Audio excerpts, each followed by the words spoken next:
take over key posts. Just 3 areas for that matter. For example, if you check the defense, for example, NSC in Nigeria, go and check history of those who have been appointed. Mostly they are Muslim from the north. And you see that these are punk Muslims. That's why they infiltrate. You see, just like I said earlier, people should understand that Islam, they are very good in this thing. But that is their way. They can sleep with you on a bed for 1,000 years just because they want to take over your land. They will be nice to you. In fact, you would think they are the best of all creation. But when they seize the power, then you know who they truly are. Just like they are doing today. England, for example, they know this is a community that is well established. They can't go just shooting or cutting people's head. They're going to do something.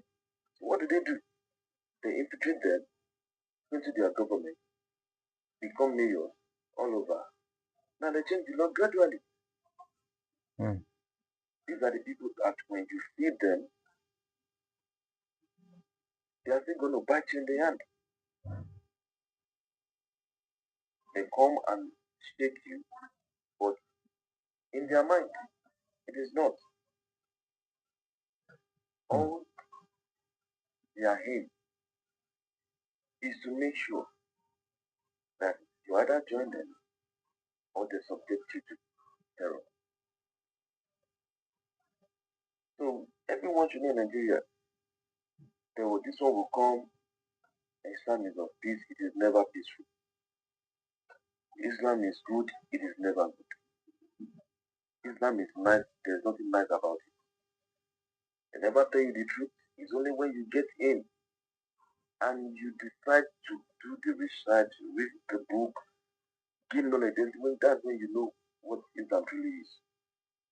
You can be lied into, you can be lied to get into Islam, and yet you spend years not knowing the truth. You will still continue to believe the lies. So please, people should understand that Islam is not something to play with, especially with what is going on in Nigeria. All right. You see Muslims, you see Fulani analyzing people, and in the name of Allah, and the fellow Muslims on Saturday will say it's a lie. So we should be very watchful. Thank you. Okay, I have a comment here from TikTok. So here is the comment. Let me put it on the screen. So the person said, Islam is not, you can't even speak, anyway, let me read it as it is. Islam is not force. I guess it means Islam is not by force or something like that. Way of life or something. Then he's citing Baqarah, that is Surah 2, Ayah 256. There's no compulsion in religion. Has anybody noticed that our brothers in Southeast, the Igbos, they're trying to warm up to Islam? Has anybody noticed that? That the Igbos are trying to embrace Islam, either because of the financial gains or whatever. Is it by deception? What is wrong with? And if you are an Igbo man in this live stream today, please, you can come up and tell us that it is not true. Okay? So, what message do you have for people in Southeast and South who don't I don't know. Is it because they don't know what Islam is? What message do you have for them? And also our own people in Southwest Nigeria that are trying to bring in Sharia and all that. Let me call on Bra Smart this time around. Are you there? Yes, I'm here. Yeah. You had the question that I just asked now. Okay. Yeah, I had the question that I heard. Okay. I'm not surprised. The reason is because even before, as we was in Nigeria, we only believe that the Fulanis, they are all Muslims. So if if by now we are now seeing, Christians march from planets, so it should be something of surprise that that the Igbo too, that Muslims are coming from there. So it should be a surprise. And again, that religion is so deep that they can poison your mind to believe they have that God. They can poison one's mind to believe the Bible is corrupt, the Bible is bad, that this greater religion is a bad religion, so which will make those who doesn't have knowledge of the Bible to change their religion. So that studying that religion to change to the religion which they don't know and going to. So it's not something to be surprised. The East, few people from the East, maybe people go to 0.0000% of the Igbos. So it's not even 1%. No, it's not even 0.5 of the Igbos that are now Muslims. So it's nothing to be worried about. And with regards to if that Islam is going to be copied, if Islam religion will take over the world, I would say yes. In some years ago, that yes, we talk about it more. But right now, with things happening, with several things happen right now, I think the I think uh, they are not being exposed. Back in decades ago, like 10 years, decades back, and we don't have internet to access some things as we are accessing things now. So it's one can easily, predict to say, oh, yes, they might dominate. In 2050, like some people carry that rumor that, like some people say in the year 2050 or 2060, that they are going to be, that they will be, population will overtake that of people. And I'm very sure they will, take over, the world. But that, that cannot happen because their secret or their secrets has not been fully open. So people cannot access what the Quran says, what the Hadith says. Everybody will hear or hear from different parts of the world. And here in US, people are in Nigeria, someone in UK, so we speak to each other to let everyone know the danger in Islam. And those people who are living in jail as well, expose what the religion really teach. Not those that are playing Akia. Some people really, you know, explain what that religion is. So people are now seeing the big truth, but the big truth about the religion. So what is happening in Nigeria? How in ISIS, in ISWAP, Boko Haram, Islamic terrorist groups, not only in Nigeria, all over the world. It's a cry of terrorists, Islamic terrorists, all over the world, every places. So those don't have knowledge about the religion in the past. They're not having knowledge and more understanding about the religion. Me as an example, I don't have the knowledge about this religion 20 years ago, even 15 years ago. I began to have knowledge about it. I mean, in some years back, 5 years, years ago, and to have the knowledge. So, we cannot say, or let me say right now, we can say it cannot, the religion cannot take over, the Islamic religion can never take over the world. That is not possible. And um, um, I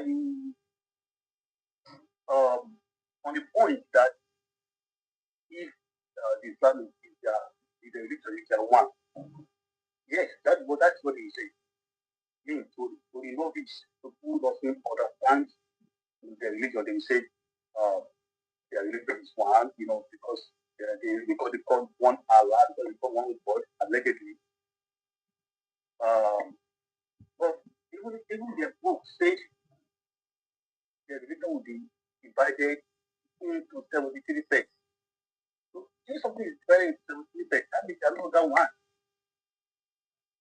So, but sometimes if you watch a live stream TikTok, they even the Muslims themselves, the rules, the Shia, the sect, they argue with themselves. Debate for that.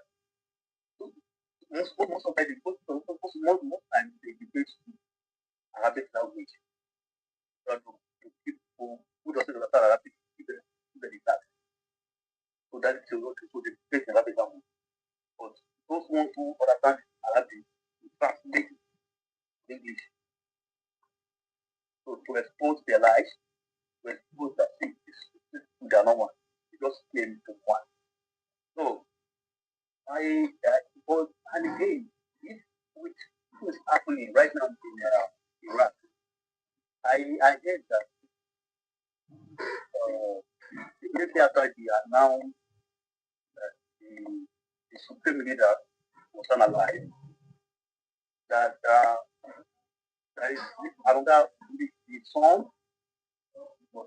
was appointed as supreme leader immediately after it was announced. So I don't think that war. I don't think the death of the supreme leader is will put the end to that war right now. Those people they are just so agitated. They are just so stubborn that they want to take over the world by force. I believe God will not allow them. God will not let that happen. I believe that will never happen. So, with the way you guys are, apologetics, people coming up online, people like you, to debunk the lies, to debunk the lies that lie about the Bible, and they also want to manipulate the text to believe the practice they are doing the right thing. With you guys coming up, to debunk them, it's a very good thing, and it's telling it in a way that the lies that they have been telling for years, for 1,100 years ago, it's been going down. And right now, people are beginning to understand and see that all what they have been told were all lies. Hmm. So gradually, the religion will be going down. As it was likely predicted by the prophet, that if we go back and it happened to the old that come from. So I believe in the next 200 years, what the present atmosphere that is surrounding us right now will be less. Hmm. The power that they have in the last 100 years, 100 years ago, 50 years ago, I believe the power now is now there. So that's how you think that understand what I'm trying to say. Hmm. The power of movement is being with you now. All right. Okay. At that juncture, Thank you, sir. let me just jump in and link it with history. I don't know who is going to shed light on this for us, because you see, my concern is that Nigerians, generally speaking, there are exceptions. Nigerians love education. There are big people, big Nigerians in um, great institutions all over the world, and they are doing fine. But the commonality of people they are very ignorant, very, very ignorant, particularly when you talk about history, when you talk about facts on ground and things like that. So I want to tie that with what you just said now. Can somebody, maybe I'm going to call on Braslat to do this if he's listening. What, how does, how do I put this question? Can you please shed light on the previous Islamic empires, the great Islamic empires of the world that eventually collapsed, and how did they conquer the world, and how were they defeated? Because that connects very well into the future, to this moment and to the future. Muslims are telling us that Islam is going to come back again and rule the world, but they do not know that Islam once ruled the world. Several places in the world, Islam ruled. So we want to go down memory lane. We want to dig into history, and even if we don't have much time, at least we should touch on that. There is a lot that we can talk about. We'll come back to the issue of Iran later. In fact, it has to do with Iran too. How did Islam get into Iran? Because the Iranians, they were not Muslims and they were not Arabs. They are still not Arabs. How come that Islam crept into all these places that we now call Islamic world or Islamic countries? How did it happen? Braslat, are you there? Yes, I'm here. Okay. So actually, when we want to go to the history of Islamic Empire, from the time of Prophet Muhammad down the memory lane up to the present time, that's a whole lot of right there. So I'm not a student of history, but I think I could put a little bit of light into that. So I know immediately Muhammad and the Rashidun Caliphate. Let me quickly give it like 1 minute. I want to put the timeline down right now. Just 1 minute. Okay. 1 minute. So you can continue discussing, but I will be back at 1 minute. Okay. Okay. Okay. Yeah. Let me say a few things on what Brother Smart says. See, I have said it before. People should realize that Islam has only one agenda: take over your land, put you under slavery, and in fact, make you slave in your own land. Let me just put it that way. If you look at, okay, let me ask a logical question. In a religion where they say lying is haram, which means you cannot lie, but the same religion give permission for you to lie in some certain ways. I think three, according to the hadith. I think the first is when you are trying to what is the English? When you are in a war situation. Yeah, when you went war situation. When you are settling matters. Okay, when you are settling matters. And a husband and his wife, and vice versa. Husband and his wife. Yeah. Now, but the question is, if you are settling matters between two people or more, and you are permitted to lie to reconcile them, yes, that's the English, reconcile them, will the reconciliation last? It won't. Because whatever you lie about is going to at one point negate the cause of the problem. So if a religion asks you, if a religion tells you lying is haram and it gives permission for you to lie, is that religion? And don't forget that these people, like I said earlier, they will sleep with you on the same bed for 1,000 years in order to achieve their aim. And how do they infiltrate the West? They know they cannot overpower them. So what do? They go to the institution, give them a lot of money which they they cannot allocate for themselves. And when they allocate, I'm sorry for coming. Were you ready? I'm ready. okay, I'll just make a quick submission now. So when they give you money, it comes with conditions. Okay, for example, they give a school $20 million. A school that probably is budgeted probably $5 million a year from its own government. Probably from foreign education and from international students, we generate another 5 million, which makes it total 10. And someone from this country gives 20 million. They're gonna accept it. And what is the condition?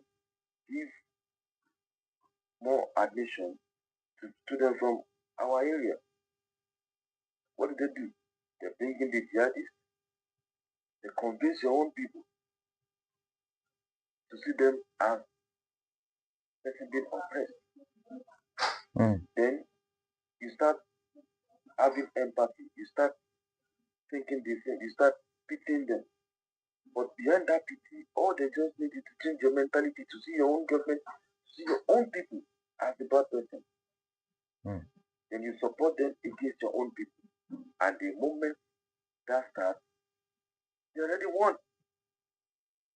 And what do? They bring in one of their people, they change your mind, you support them, they will cause a problem, they will cry as a victim. And when they finally have the upper hand, what they say? We want Sharia. That's how they approach everywhere. The seat is their game. The seat is their plan. So I will stop there for that for Braslack. Before Braslack comes in, I just want to buttress your point. Maybe somebody else is going to expand on that later. You see, this idea of paying the academic institutions, I don't know what they call the money. Maybe they call it grants, they call it whatever they call it. In the US, a lot of institutions, Harvard, this, that, they have flooded everywhere with money. Qatar has flooded all the tertiary institutions, colleges in US. Let me not say all, many of them. Many of these Ivy League colleges, they have received money from Qatar, including their pressmen. I don't know if you may be aware of Tucker Carlson and Candace Owens. Yeah. Yes. And what do we see? We now see a lot of protests going on college campuses in support of Hamas, in support of what do you call it? In support of Gaza, in support, in support of Iran, and saying no, they're fighting. It is money. It is money that is doing it. And they will tell us that, oh, Islam is so beautiful, everybody is accepting Islam. It is money.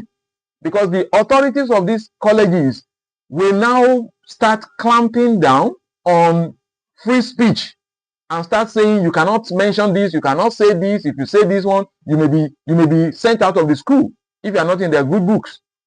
Whereas the Middle Eastern students are just everywhere on campuses preaching Sharia and exalting Islam and deceiving all these white people, deceiving everybody. So, Braslack, over to you. Yes, sir. So, just like everybody has said, if you look at Islam, look at the foundation of Islam, right from the time of Muhammad, there's something that still remains in place. The law to conquer and the law to impose. If you look at the agenda of Muhammad, from the time Islam started, if you look at the origin, Muhammad brought his own ideology, he brought his own idea, and everything is just to erase everything on the ground and impose his own on everything. So the TTP, which is the tactics, techniques, and procedures of Islam, from the time immemorial still remain intact. So that's wherever they go, they look for a vulnerability to exploit. The vulnerability, as a matter of fact, you think it's no vulnerability, but at the big picture, if you look at it, it's a vulnerability that they exploit. Because when you have goodwill, naturally you are nice. you open your doors to the stranger. And you have a good way, you have a good intent.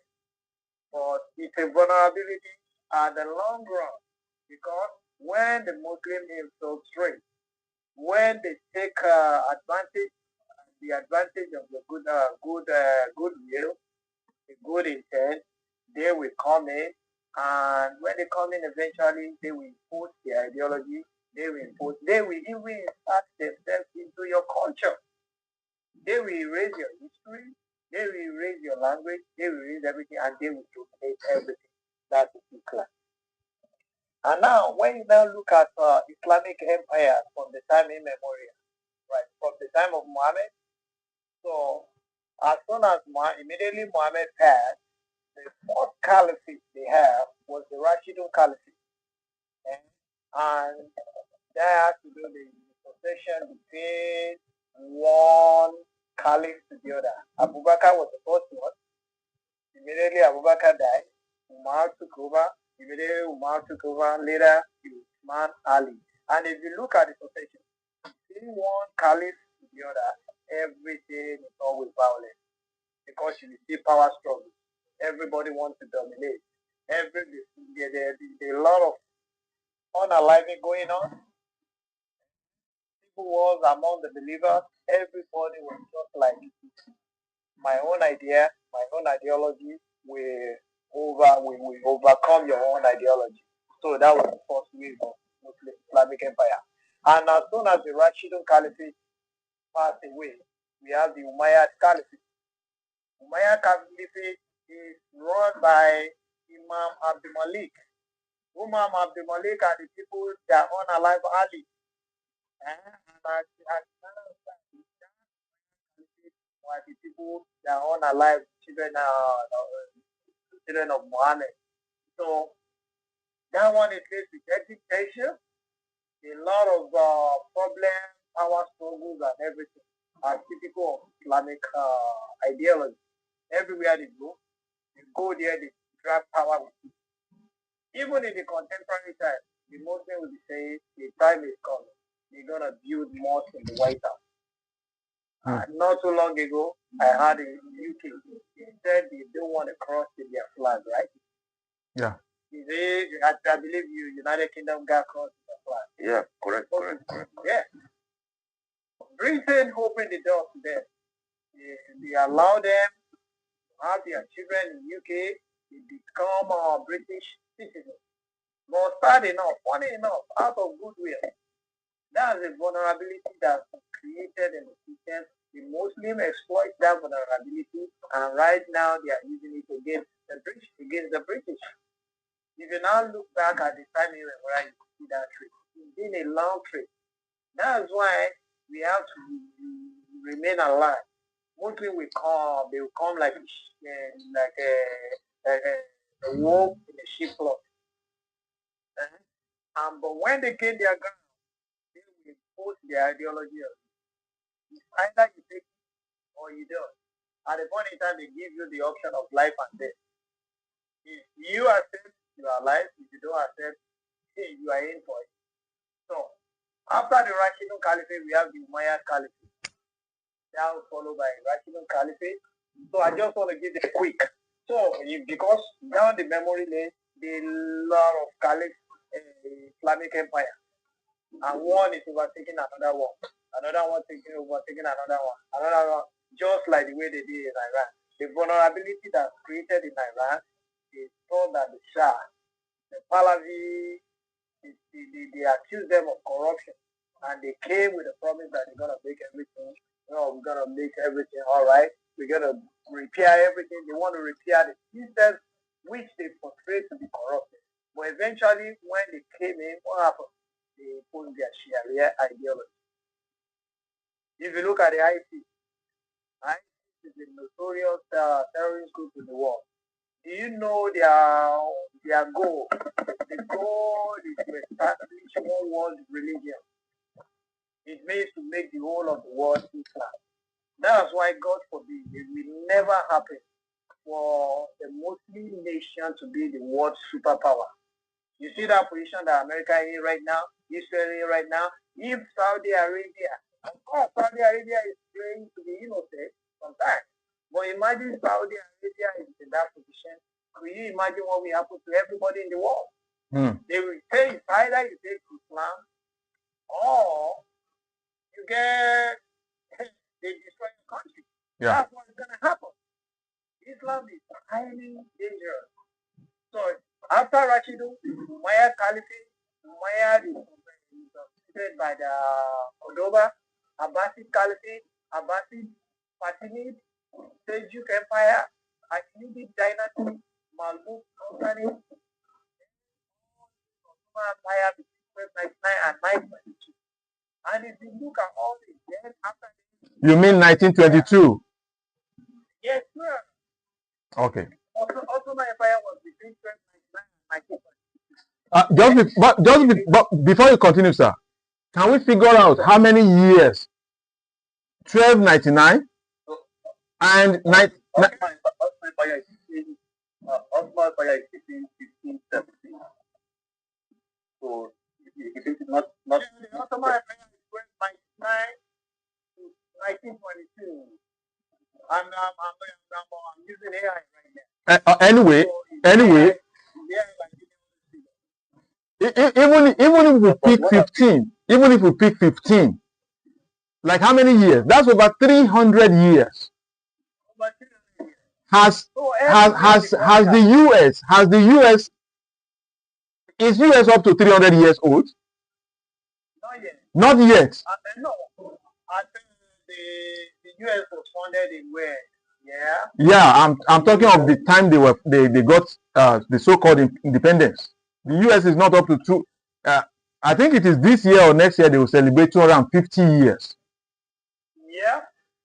What I'm driving at is this: these ignorant Muslims, they are not aware that Islam has ruled for that long before, and they are complaining about other countries, Western countries now. Yeah. You can continue, sir.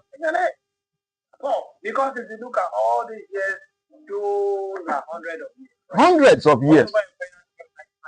Safavid Empire, 1501 to 13. Yes, sir. I want to put Professor point. I want to keep in one thing that he said. He said if for the if it were Saudi Arabia that is the power that America is right now, we would have been in fog of war for the whole world. Yes, you're right. But this man, this man has usually from Saudi Arabia, Paris, Paris. So he's from Saudi Arabia. He mentions something. He said his country, which is Saudi Arabia, he was the one who owns world power. It doesn't that if you are American, and own world power, it doesn't know what will be the fate of others right now. So that's all. This is the person Saudi Arabia saying this. So they can get on the shipping. I don't know what to say that. You can continue something.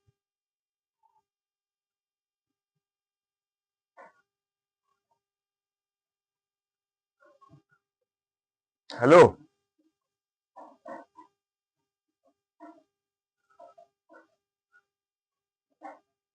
Hello. Can you hear me? Yeah, we can hear you now. Can hear you now. All right. If you look at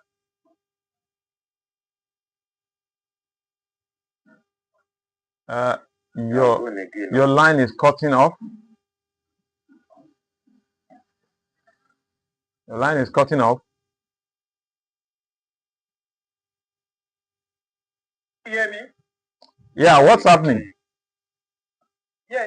I think I lost. Can you hear me now? Yes, yes, we can hear you. So if you look at all those years, years of population and years of, am I still communicating? Yes. Yes, yeah. Years of domination and years of power struggle. So they have Islam has the issue of going to state, conquer the state, and today is engage in power struggles with them. So, if you look at all these empires, they even mention Sokoto Caliphate from 1804 to 1902. Even in Nigeria, in our Usman Dan Fodio came. When you look at the tactics, techniques, that one can be compared to the two pieces of Islamic empire throughout everywhere they go. The tide right in one hand, and the weapon in another hand. Accept Islam, you live life. Don't accept Islam, you want a life. So that's why. And when you look at Sokoto, for instance, northern Nigeria, anywhere Islam enter, they erase the history, they erase the culture, they even erase the language. If you are not very careful. Like about 2 or 3, I believe last week, I said if you look at Yoruba history, for instance, everybody has said that they have the character called Udua, whether right or wrong, everybody knows. But before Islam came to Yoruba land, nobody knew there was no figure called Lamurudu. Lamurudu was a later addition to Yoruba history after Islam came to Yoruba land. Because anywhere Islam came, they want to link your culture to Islam. So in an attempt to link Yoruba culture, because before Islam came, I don't think Yoruba ever had the issue of that one Oduduwa came from Mecca. Oduduwa never came from Mecca before Islam. It was only when Islam came to Yoruba land that Yoruba did know Islam came there, Yoruba came there, Oduduwa came from Mecca. Oduduwa was born by Lamurudu, and Lamurudu is Nimrod. Nimrod. Before Islam came, nobody knew any figure called Nimrod or Lamurudu. Lamurudu in Yoruba mythology is like Ishmael in Arab history. Before Muhammad accepted his calling or whatever he said he called, that calling of Islam as a prophet, the Arab never heard of anybody called Ishmael. That's it. But because immediately now that Muhammad now brought Islam in Arab land, in an attempt to justify his religion, he now have to insert Ishmael into Arabic history. That's the fact. And they now kind of a lot of imaginary figures like Kinana, Adnan, and they now link it all the way to Ishmael just to be able to everything are later. So that's the tendency of Islam. Everywhere they go, they conquer them, they conquer their culture, they conquer the way they talk, they conquer their dresses. Look at Ubala right now, you see people wearing Agbada and Lawani on top. That's the danger of Islam, right? People will wear suits and they will put cap on top. Look at Adegua, for instance. Islam will erase your culture. And when you now look at Christianity, Christianity has never done any damage to Yoruba culture. Yeah.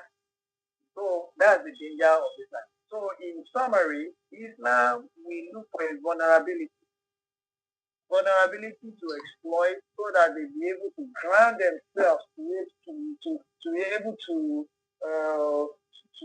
how do I establish themselves. Look at America, look at all these Western nations, immigration out of goodwill, give them paper, they come in.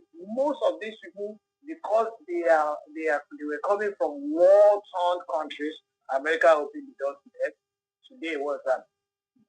British opened the door to them. See what's happening today. And eventually they're going to be threatening you that eventually. Then another vulnerability Islam exploits marriage. Yes, they will. The male will marry the female, or their own female normally. I believe the men, their male, will marry our female, but our female will not marry their male. Or maybe I got it wrong. So they have this agenda to conquer the world. Because ISIS, for instance, said they will go everywhere. The Islamic State of Iraq and Syria. They said their own agenda is to establish world government, which is Islam. So that's it. Thank you very much. Um, Sorry, before you continue, I want us to actually highlight this specific fact that Islam, because when we talk about they conquered, people are not aware that it's actually a lot of massacre, unaliving people, thousands and thousands of people were unalived. That's the meaning of conquering. It is by force. It is by sword. It's not. It's not like it's just a bargaining. Oh, let's come in. No, no, no, no. It is by force. We need to stress that enough. And if there's any Muslim that is in the comment section now that wants to say, "Oh, it's not true," you can just come up and let's talk about that. There is also one point that Raslat has raised now, which I am going to touch on later on. But somebody wanted to jump in just before I spoke. yes, yes, I jump in. I wanted to say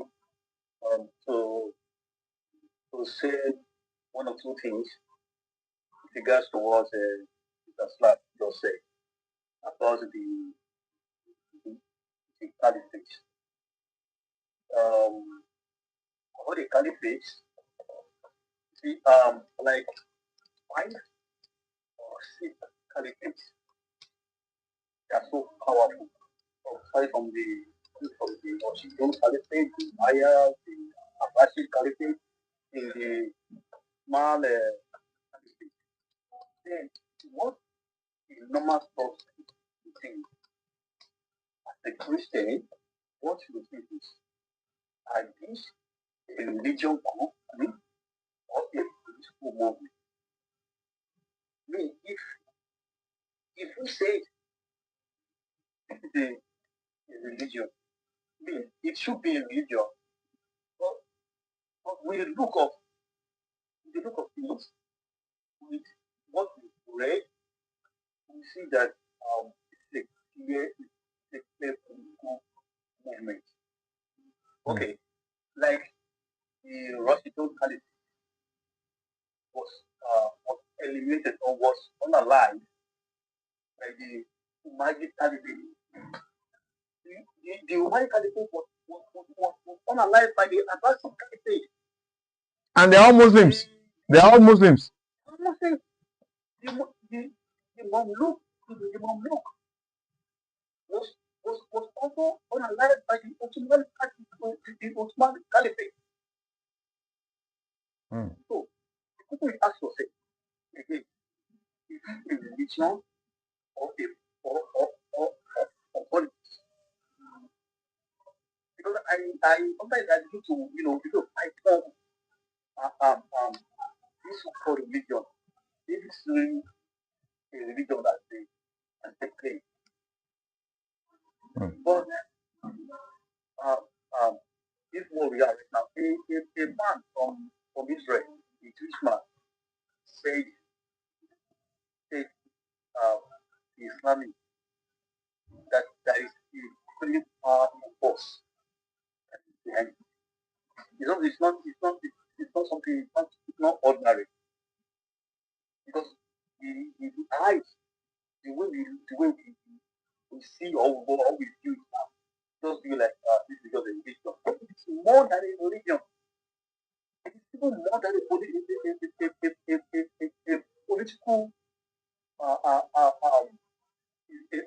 political movement. The force behind it is so powerful. It is the devil itself. The devil or the hand himself that is in control of that religion. Imagine a man will just think that it is very okay for him to wear his best form and unalive hundreds of people. It cannot satanic. So until the world realize one thing, that the person they are called Muslims, the person they are following, which is their Muhammad, is nothing but a force. That is when people begin to have a very deep rethink. So it's just so bad. It's just so bad that people in the present world that we are in this present of world that we are right now, people still believe, people see things that this religion will take them to heaven. You see, there is this thing I noticed from this religion. It makes you to go against the law of Moses for the Christians. The law of Moses, the law of the Bible that Moses received. Islam indirectly make you to go against those 10 laws. Thou shalt not kill, which is in the Bible. But you say if you kill a non-Muslim, you make heaven. And God in the Bible says you should not kill. That shall not commit adultery. But you believe if you have more than one wife, that's adultery. That shall not take falsehood. You shall not lie. But you believe there is a lie in certain things, in certain ways. You can lie to your wife, you can lie in the bathroom. You can lie to seek up peace. Lie are lies. You just check out the 10 laws of Moses. Indirectly, Muslims broke all the laws. And yet, there is one help for them. It's such a pity that people cannot see this. It's such a pity that people are so blind to follow what is called religion by Muhammad. The Christians should pray for them. The Christians should pray for them. Okay, I want to make reference to some things that Braslat raised. He talked about Islam erasing history, erasing your culture, and erasing your language. Right? We are underestimating that. We are not emphasizing that enough as a tool that Islam uses to subjugate and to wipe out any memory of your past. He also mentioned that Islam uses marriage. He says they exploit a vulnerability. It's not really a vulnerability on maybe it's a vulnerability on a part, but it's enshrined in Sharia that a Muslim man can marry a non-Muslim woman and a non-Muslim man cannot marry a Muslim woman. It's in Sharia. And the Yorubas are shouting, oh, let Sharia come to Southwest. Let Sharia come to Southwest. A Christian that is a man cannot marry a Muslim woman under Sharia. But a Muslim man can marry a Christian woman under Sharia. Do you see? It's an attempt to reduce your own population and by hook or crook to increase Islam, to increase the population of Islam. That is a fact that we have to talk about. Then I want to talk about erasure of history. I believe that the panelists here, I'm the only one living in Nigeria among you. Do you notice that in Nigeria some years back, the subject history as a subject was removed from Nigerian educational curriculum, particularly in primary school and secondary school level. So whenever Muslims are in power, they try to erase, to destroy history so that you cannot read and understand. That is why the Muslims that you are engaging with, do you see the way they talk like they are idiots, like they are morons? because there is a lot of brainwashing that goes on, so that they will not be able to reason properly. They cannot use their mind, they cannot use their reasoning. That is how Islam dominates. And we are the ones to make sure that we expose these things. Notice also that since we began, notice that people, because we're not shouting here, we're not shouting, we're proving point, we're speaking, we're engaging like intellectuals. Notice that a lot of people are not interested in this kind of discussion. Have you noticed that? It is because of decades of erasure of reasoning. Nigerians are no longer interested in sitting down to engage intellectually. We just have to be shouting, we have to be, threatening one another. If we were just saying some funny things here, this chat room will be filled with people. But because we're talking about important things, we're talking about educational things, we're talking about facts of history, we're talking about all these things. Once they come and they notice what we are talking about, off they go. That is what Islam has ruined. That's the level to which Islam has ruined Nigeria. It has completely ruined everything because of these years and years of ruling by idiots.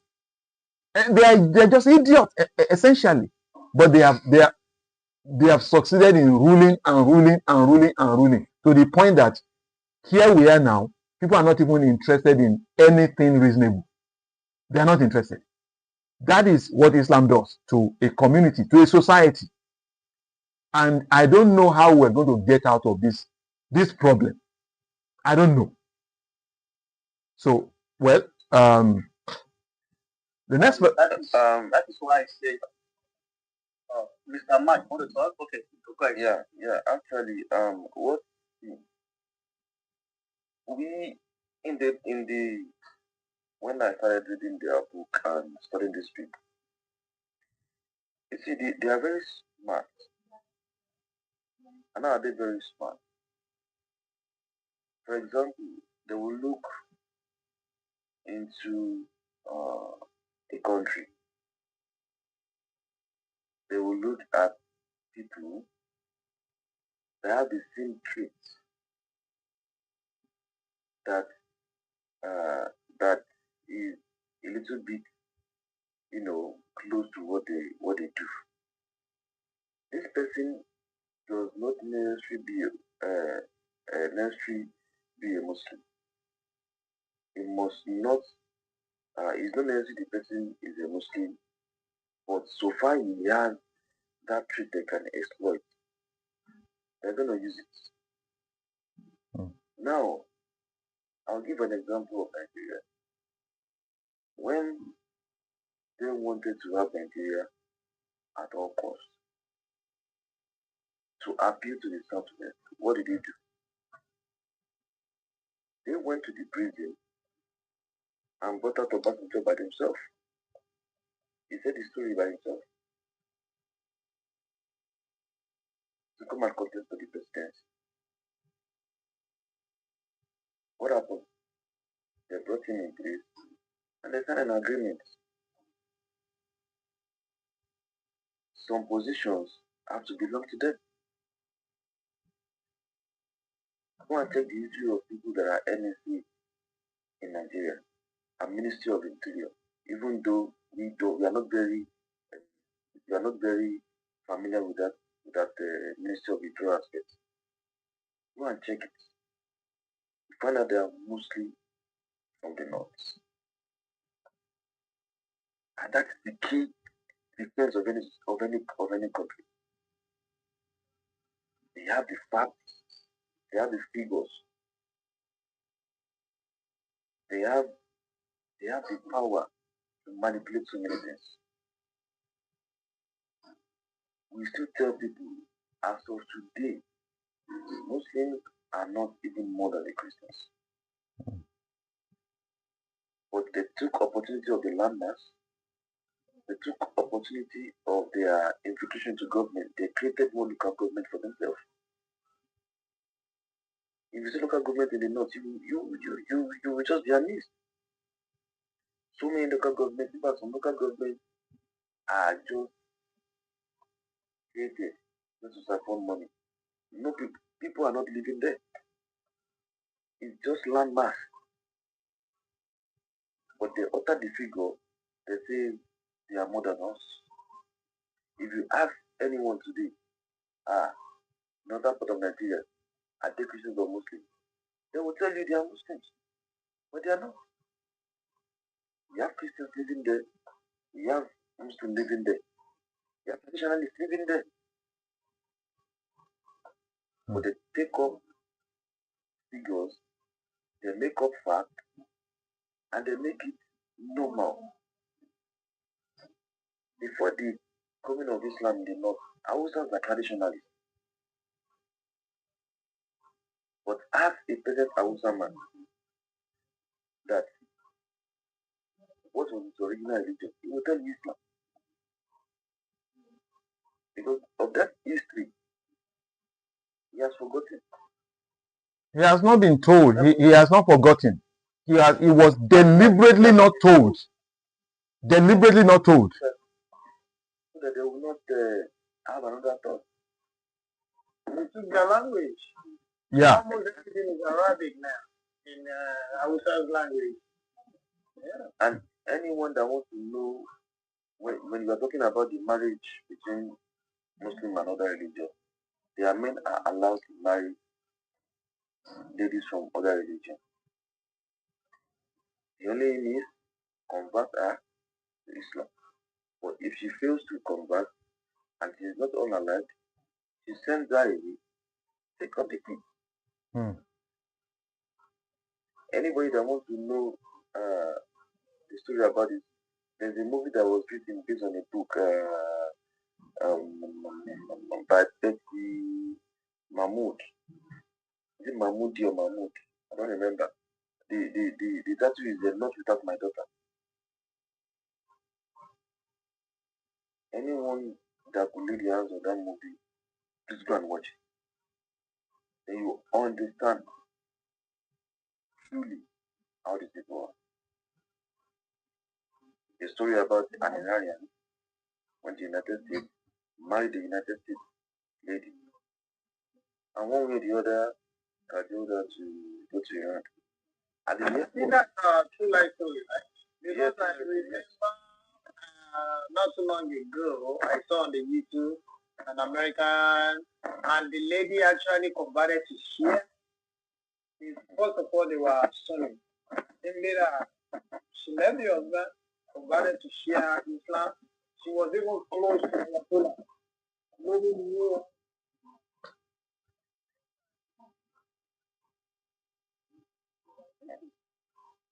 That's the one you're talking about, right? That she's even lucky, because that's one of the stories that she was able to escape out of 1 million. Others would have been unalive. Oh yeah, yeah. She said Ayatollah was a god. And that guy that was quiet today, he was a god. You know, they called that Ayatollah, the Arabic meaning. If you check the Arabic meaning, if you check the interpretation, it says sign of God. So they see them as God. Of Allah, not of God. Of Allah. Of Allah, of Allah. Because I'm just talking about of Allah. If you see the way they were crying with the one that was unalive recently, then I asked myself, are they worshiping this man or they are worshiping Allah? I think another thing also, another problem they have is when you match with communist ideology, that's another trait right there. Yeah. If you look at that guy, that boy in North Korea. Yeah, they have interest. Yeah. They are not Muslims, but when you look at the way they worship their leaders, I think that has to do with communism. So that's another thing. So now blending Islam with communism, that's a recipe for disaster already. Okay, let me steer the discussion in that direction a little. Have you noticed? and I said it yesterday, that since Islam has been on the ascendancy in Nigeria, when we're having successive people leading Nigeria, and they are Muslims. You talk about Shehu Shagari, you talk about Tunde Ibiagbon, you talk about Babangida, you talk about Muhammadu Buhari, you talk about Sani Abacha, you talk about Abdusalam Abubakar, and all these people. They stylishly cut away Western influence from Nigerian governance, and then they brought in Russian influence, Middle Eastern influence, Arab influence, and Chinese influence. To buttress your point, why is it that Islam would rather parley, Islam would rather join forces with communists than relate with Jews and Christians? And yet communists say there is no God, and Islam is more comfortable with countries that say there is no God rather than relate with countries that believe in Jesus Christ or that say they are Christians. Can you see something there? I think you have to do it. Because when it comes to community, government has absolute control of everything. And when you look at the structure of Islam, you have no right, the government control everything. So I think that's a trait that's very common to both Islam and community. So in that area, they kind of resemble each other. You are right. Let me quickly add something. Don't let us forget that these people are very deceptive. What do they do? In order to have their own way, they tend to relate with what would give them the chance to achieve their aim, even if it is not of their religion. They will identify with a communist leader because he's in charge of these people. So if you look at Sharia, what does it say? It's the same line. And these communists do not realize that in the end, Islam is going to execute them. They don't realize that. Of course, that was what happened in Iran. They don't realize it. Exactly. They don't. Because their aim is to find a name to get the power. The moment they get the power, you're in problem. Who registered Nigeria with the Islam, what they call it? Something conference, Islam. OIC. OIC. Is it not Bangida or Abacha? Bangida. Bangida. See, these people would dine with you in bed for 1,000 years just to achieve a certain aim. You see, what is happening in Nigeria has already had the blueprint years back. Each and every one of them comes in to implement parts of that blueprint. And what did they tell Nigeria? We have to join them because we can get more money. We have to join them so that they can recognize us. We have to join them because our people are going to hard. But at the back of it, they have a material here. The same way they're trying to lure people with the Sharia. They say, oh, don't worry, it's just going to be for the Muslims. Yeah. Exactly. They always like to lure. They entice you. They love to entice and they love to lure. Yes, sir.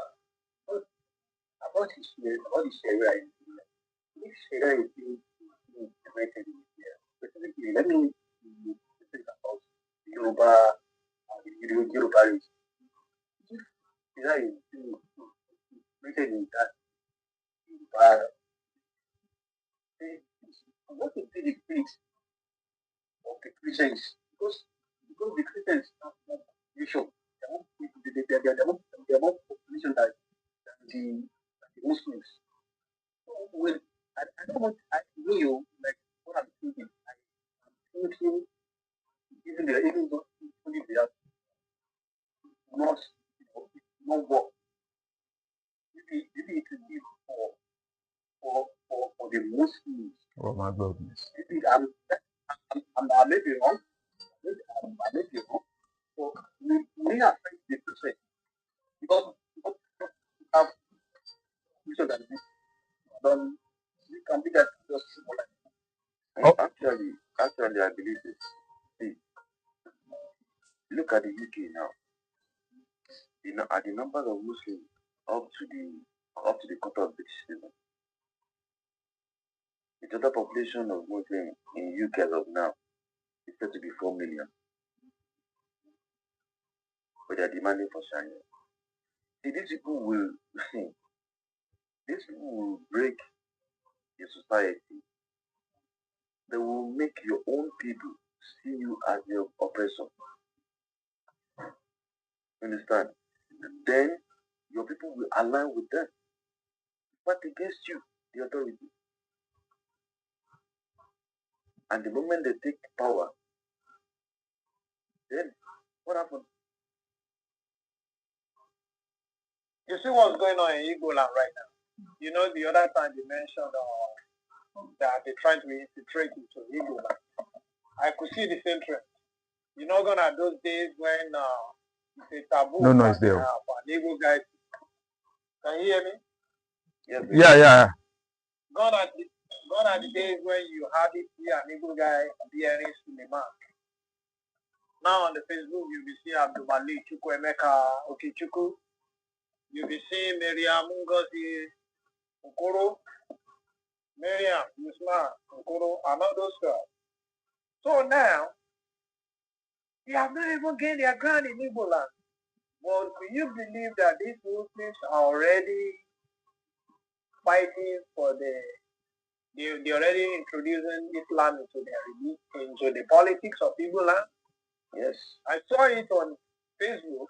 They say if a Christian is a governor, he must automatically. I said I don't want noise. The position. They must automatically reserve the position of a deputy governor for a Muslim. They have not even gained ground. They started claiming right. They started inserting themselves into the politics. That's how they start. What's the population of Igbo, the Muslims in Igbo land? And they now say automatically you have to be Christian and Muslim. That never happened before. So that's the danger of Islam. Sorry, sir. Brasmat.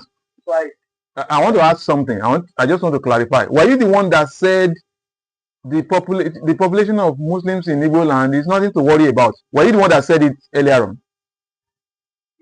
Yes, this is the first time I'm talking about it. No, he said it earlier on that the population of Muslims in Igbo land is nothing to worry about, that they are so negligible. No, I didn't say. Not you. I'm talking of Brasmat. Okay. And he has made another remark now that I think we should talk to ourselves here. The four of us here, let's even talk to ourselves. The second remark he has made is that, to the effect that there's no problem even if there is Sharia in Yoruba land. That's what he just said. So if you put those two I said that I'm not the ignorance of I am not. This is why I said if they have Sharia. Hold on, sir. Let's not drag the issue too long. Let's not drag the issues too long. I'm trying to say that we should reason with ourselves. And the reason we're having this kind of program is that our people at home on the streets should hear us, and that we should have influence.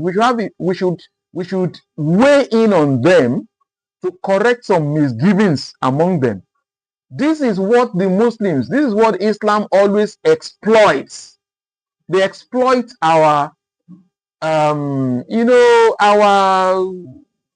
do I call it? We are harmless. We say, okay, let them have their way. It's not going to have our goodwill. That, well, he cannot do anything. Look at the examples. Look at history. Look at what happened in Ilorin. That was what Afojad did. Look at what has happened in Iran. That was what the Iranians did. Everywhere, all over the world, this is the same mistake that Britain has made, the same mistake that America is making. Thank God for the era of Donald Trump. Let us not make the mistake that, oh, they are not as many as us. That is a sign that we don't know Islam. If we ever make that mistake and allow them to establish Sharia in our land, we are gone. We are gone. Let's not make that mistake. The moment they establish it, they've already taken over. I'm very sorry, sir. I'm just curious about our number because they've not numbered in Yoruba. Sir, that number is irrelevant. That number is irrelevant when it comes to Islam. Good. Okay, good. Okay, for example, let's say a person from a Christian home, a child from a Christian home, stole something or involved in stealing. Yeah. And when the Sharia applied to him. Have you heard about this lady that was burnt in Sokoto? Deborah. Yeah, Deborah was. Or was she a Muslim or a Christian? She was a Christian. Do you know that what happened to her was Sharia? Yeah, I knew. Okay, so that is your answer. Yeah, oh good. Because this is what I forgot. Because of the population. I said the population is irrelevant. It is the people in power that matters. And Islam tries to seize power. That is the first thing Islam targets. Seize power. And once they seize power, you cannot take it back.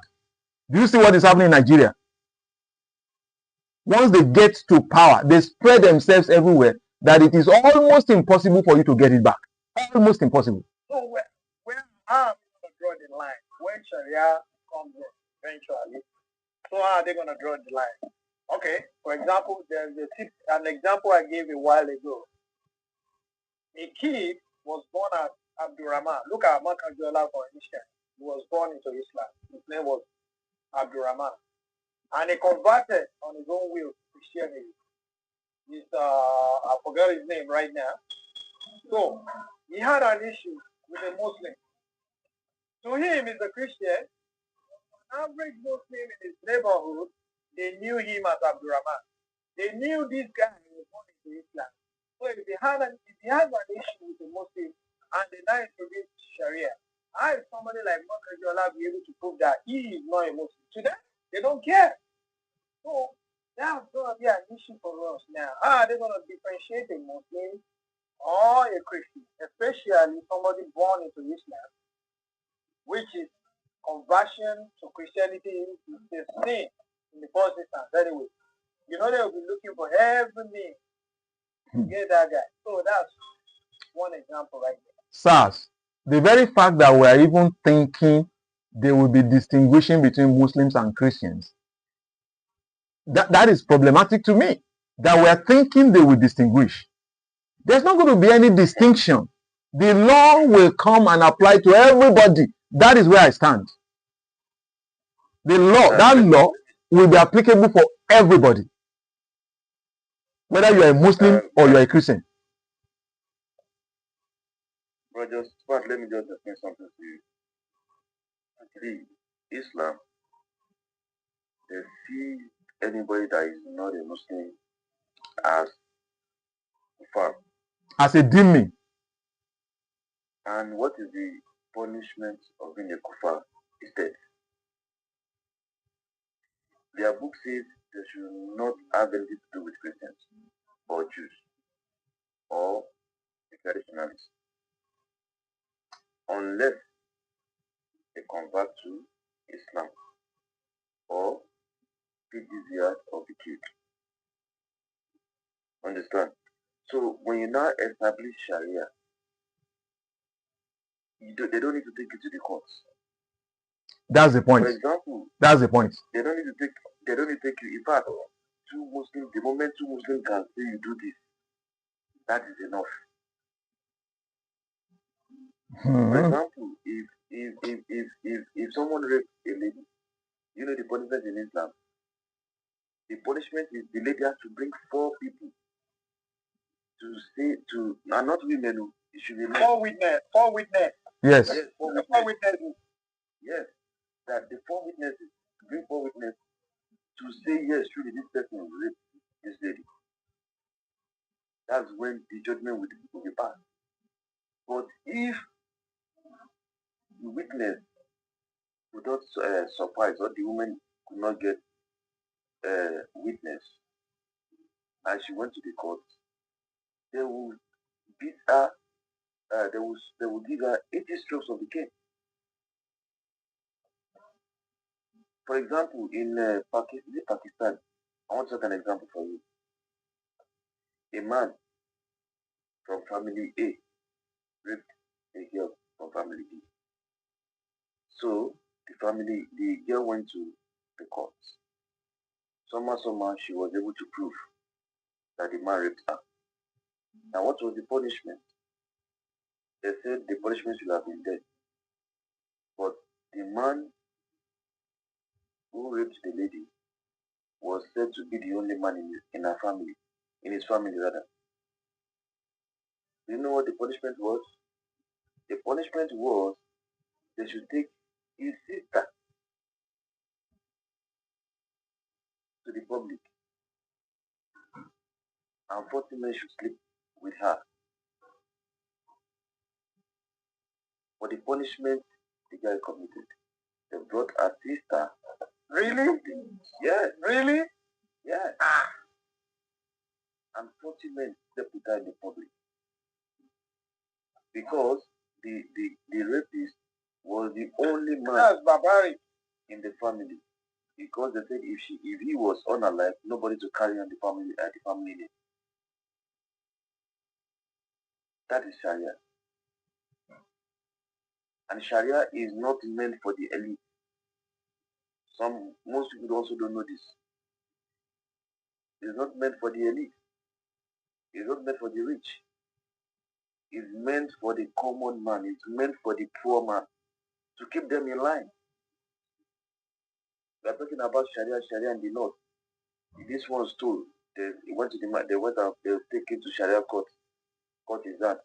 The politicians are stealing. How many of them have they charged to the Sharia court? There is a story, I think it's from the US, that some Sharia court judges stole some sort of money.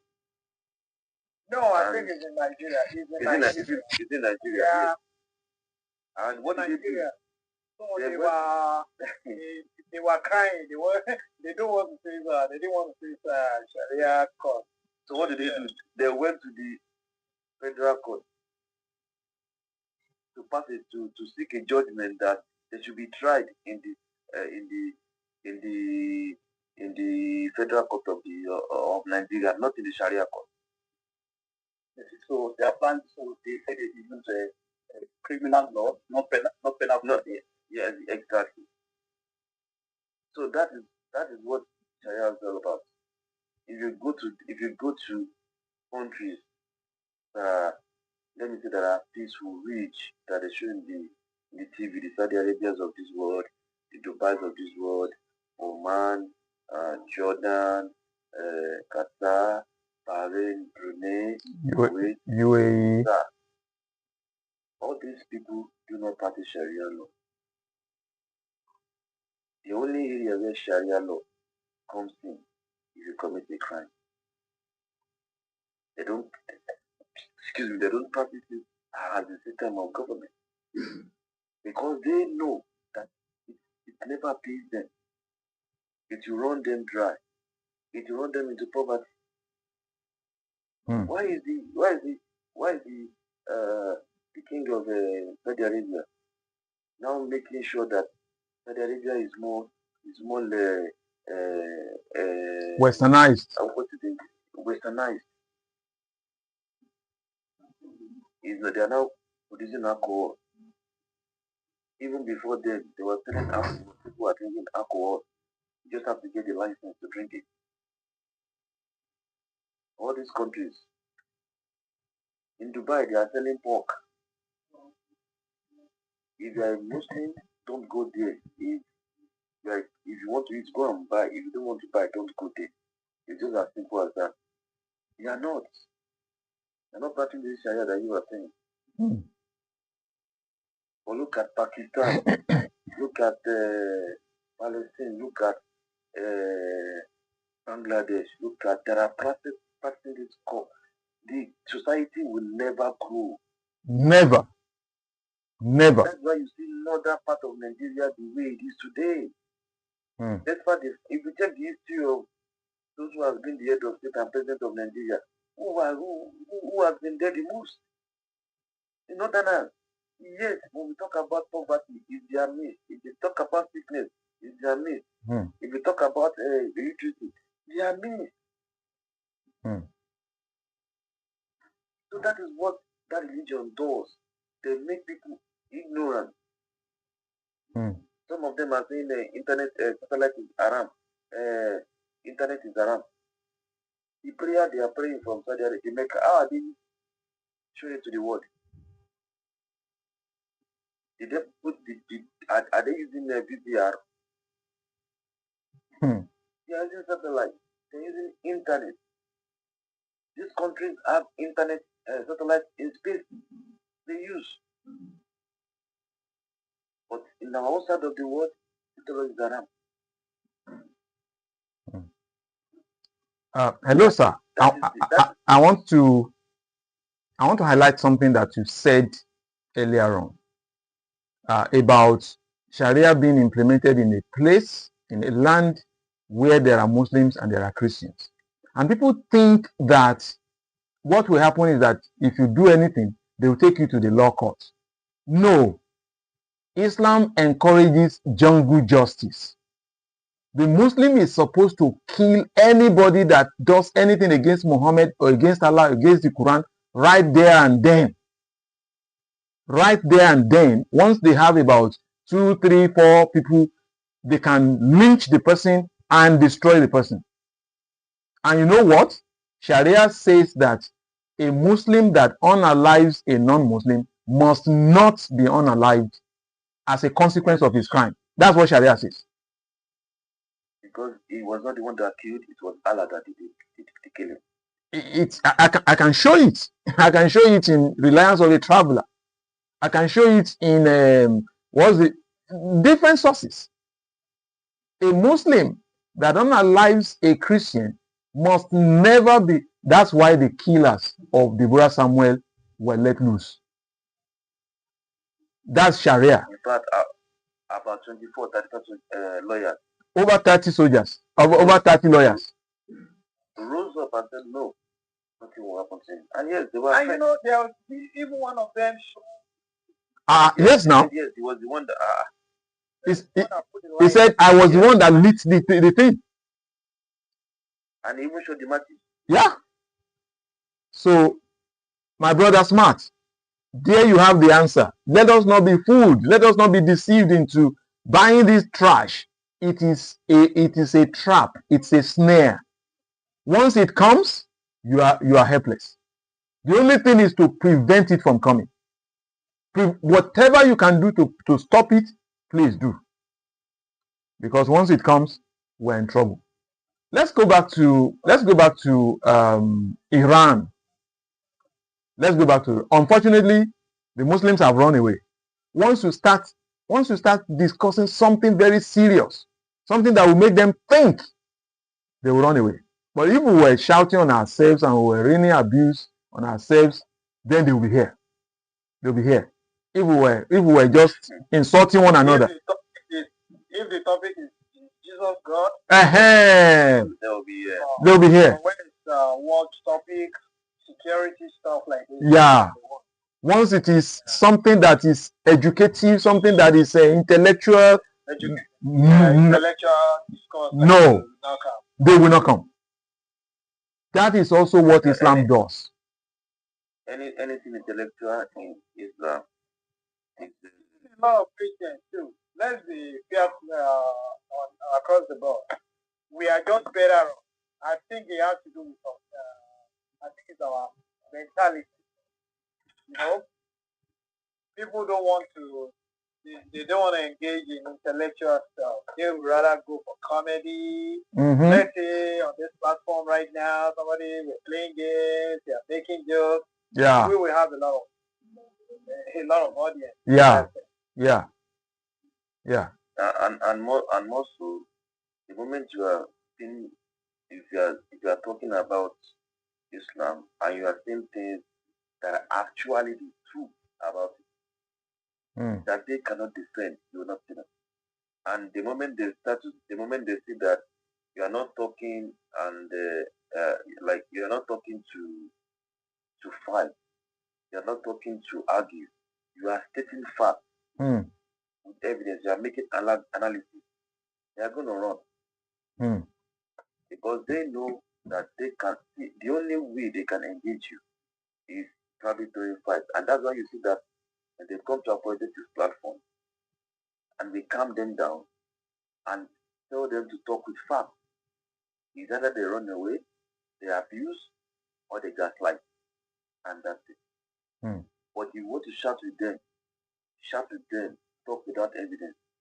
They are very good at that. And they are going to floor everything. But they are going to make you look so stupid that you believe that you yourself you're going to believe. You don't know what you're saying. That is Islam for you. They are never trained to tell the truth. In fact, they are trained to defend Islam. They are not trained to preach it. They are trained to defend it. And that's why you see the life of Adepoju. They will never talk about Quran. They talk about Bible. Okay, That's so only thing. what do we do? Okay. Okay. Yes, you want to say something? Yes, you made mention of the Iraq, that present situation now. Like I said, you're breaking up. I said, yeah, maybe your mic or something. Please check your mic. Like it's more. Kind of breaking. Okay, just give me that.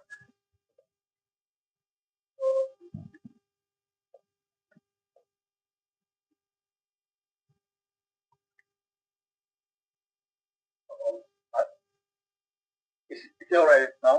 Yeah. Yeah, it's better now. It's better. Yeah. Okay. The present problem happening now in Iran about the IRC regime.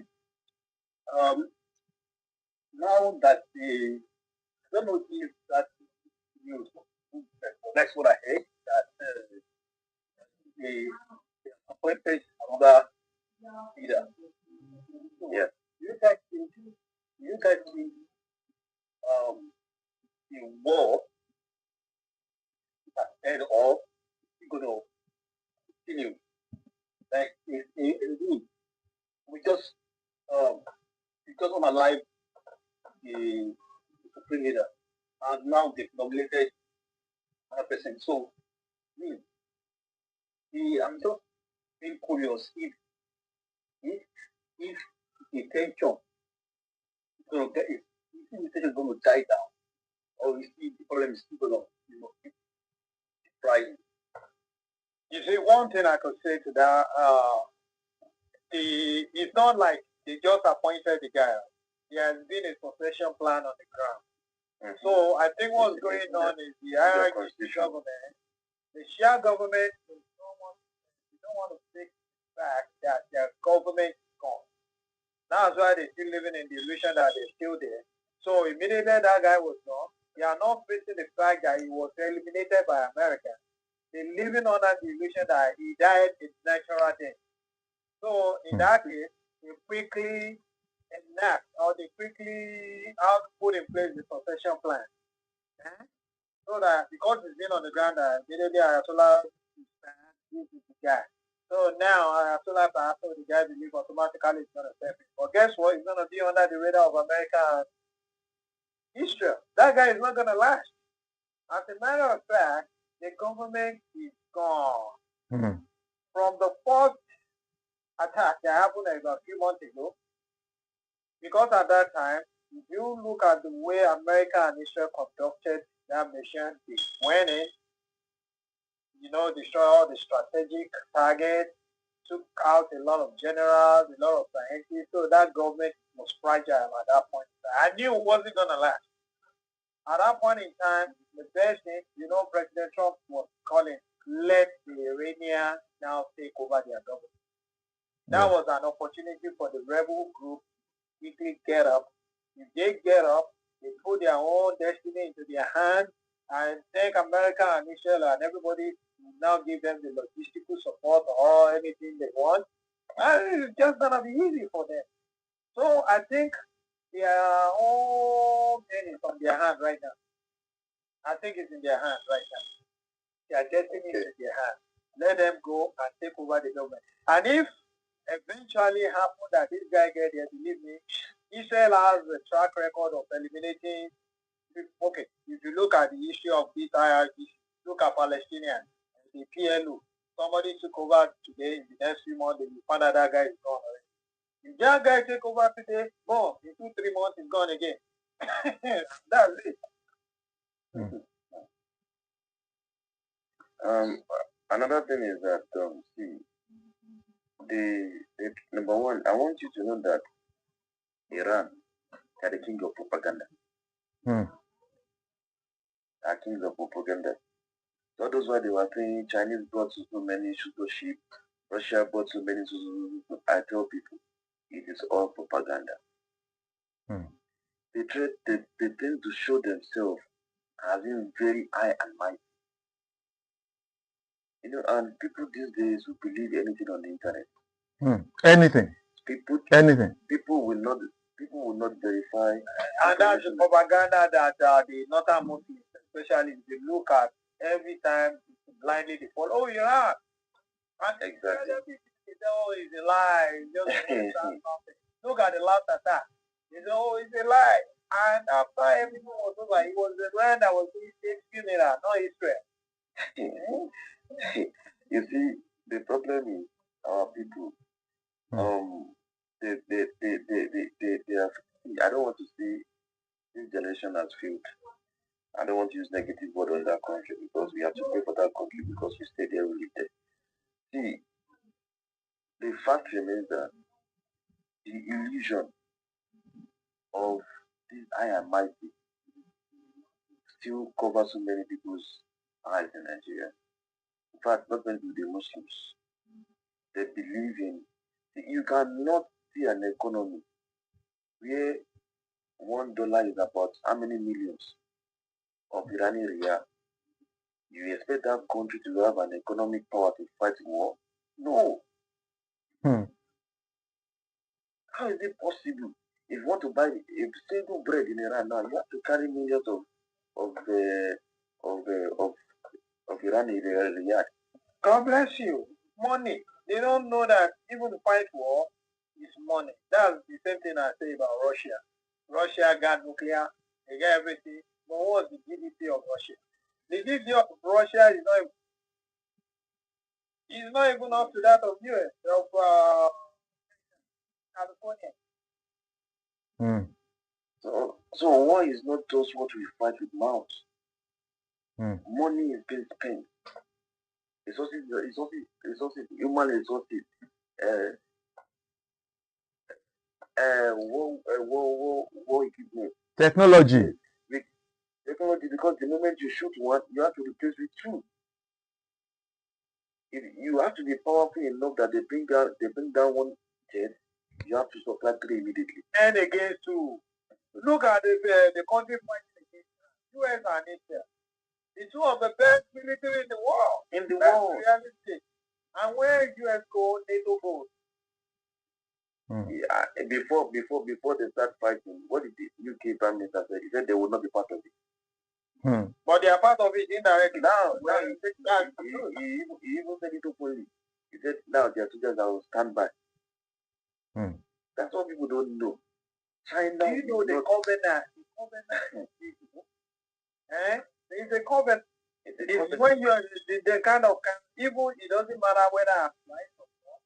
That kind of alliance. You must follow me blindly. That's the way.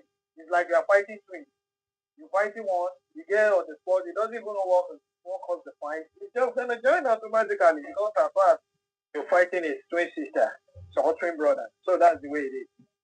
They'll tell you China is coming. China will not fight a war that is not its own. People don't know. It's not going to happen. It's not going to happen. And again, against US for that instance. Against US, right?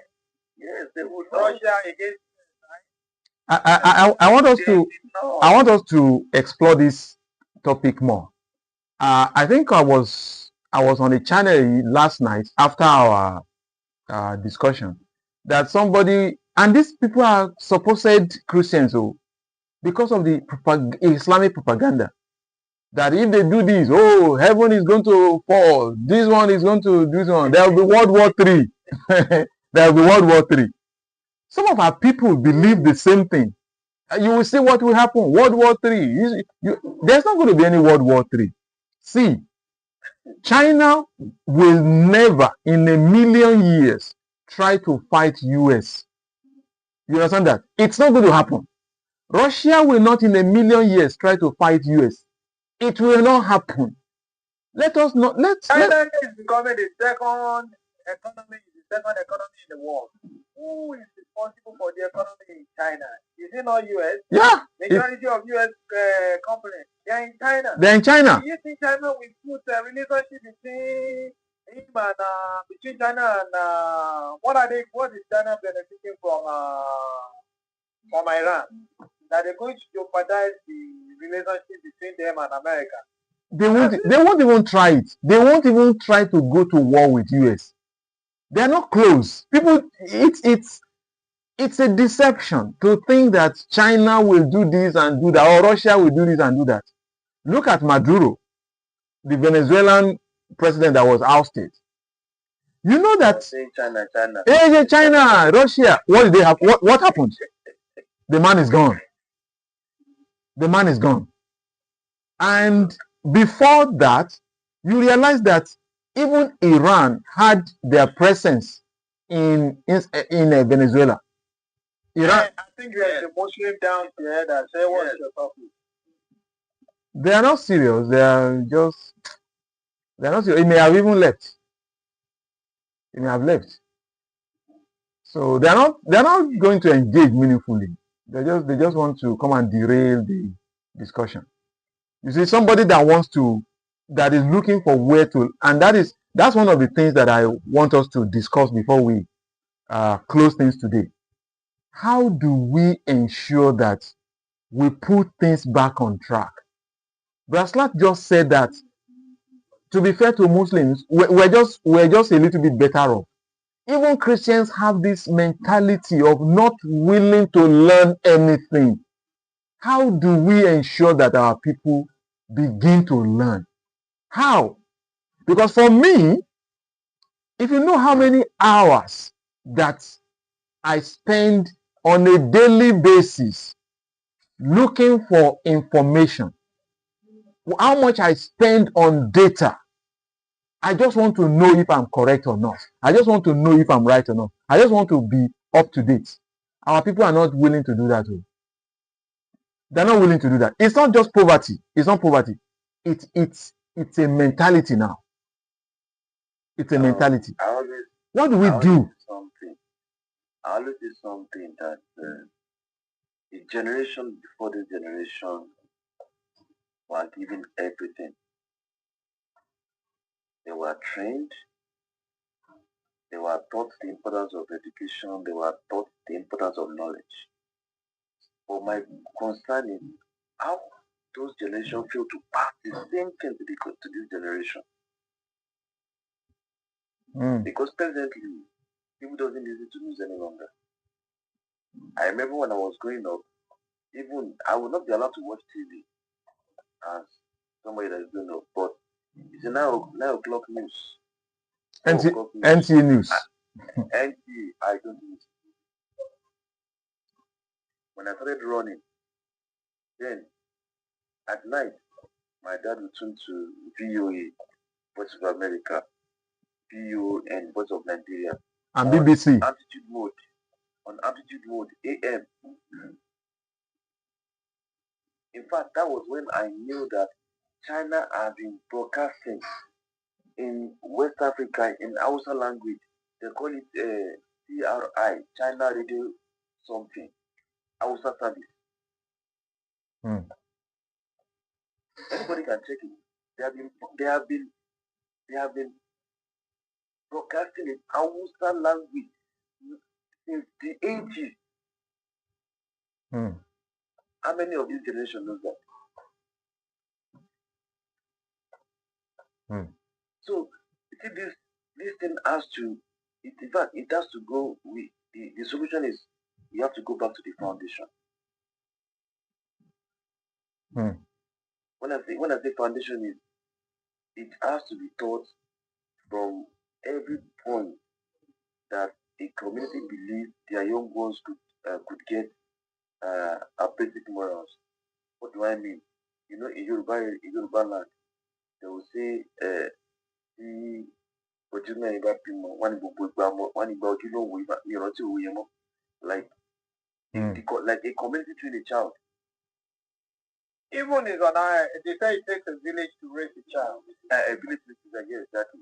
So until you go back to that era, right now, nobody can correct an adult cannot correct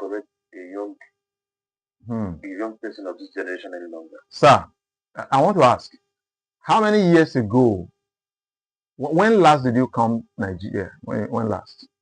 It's been up to how many years? I was still there till last year. Okay. Now, I get what you are talking about, but it's not going to happen, sir. It won't happen. I know it's not going. I know it's not going to happen. The only condition for it to happen is if Yoruba land has their own nation and we start afresh. It's not going to happen in Nigeria. Another condition is, okay, if Yoruba land is not going to have their own nation, but the caliphate is dismantled in Nigeria, then there can be progress. Well, personally, I believe if we have a regionalization, if we can have a government, we practice regionalized kind of government, regionalization, that might be good for us. See, everything is true, but see, right now, you find that, see, I personally believe some basic things have to be put in place for that country. I don't want to say Yoruba now because now our man Yoruba Titagba. So there are some things that will work 10 years ago that will not work again. So I want to say generally as the country.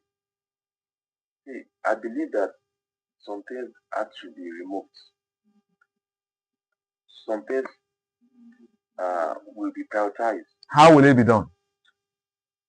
Yes, for example, you see, when I'm talking about Nigeria now, we have to remove this thing called tribe.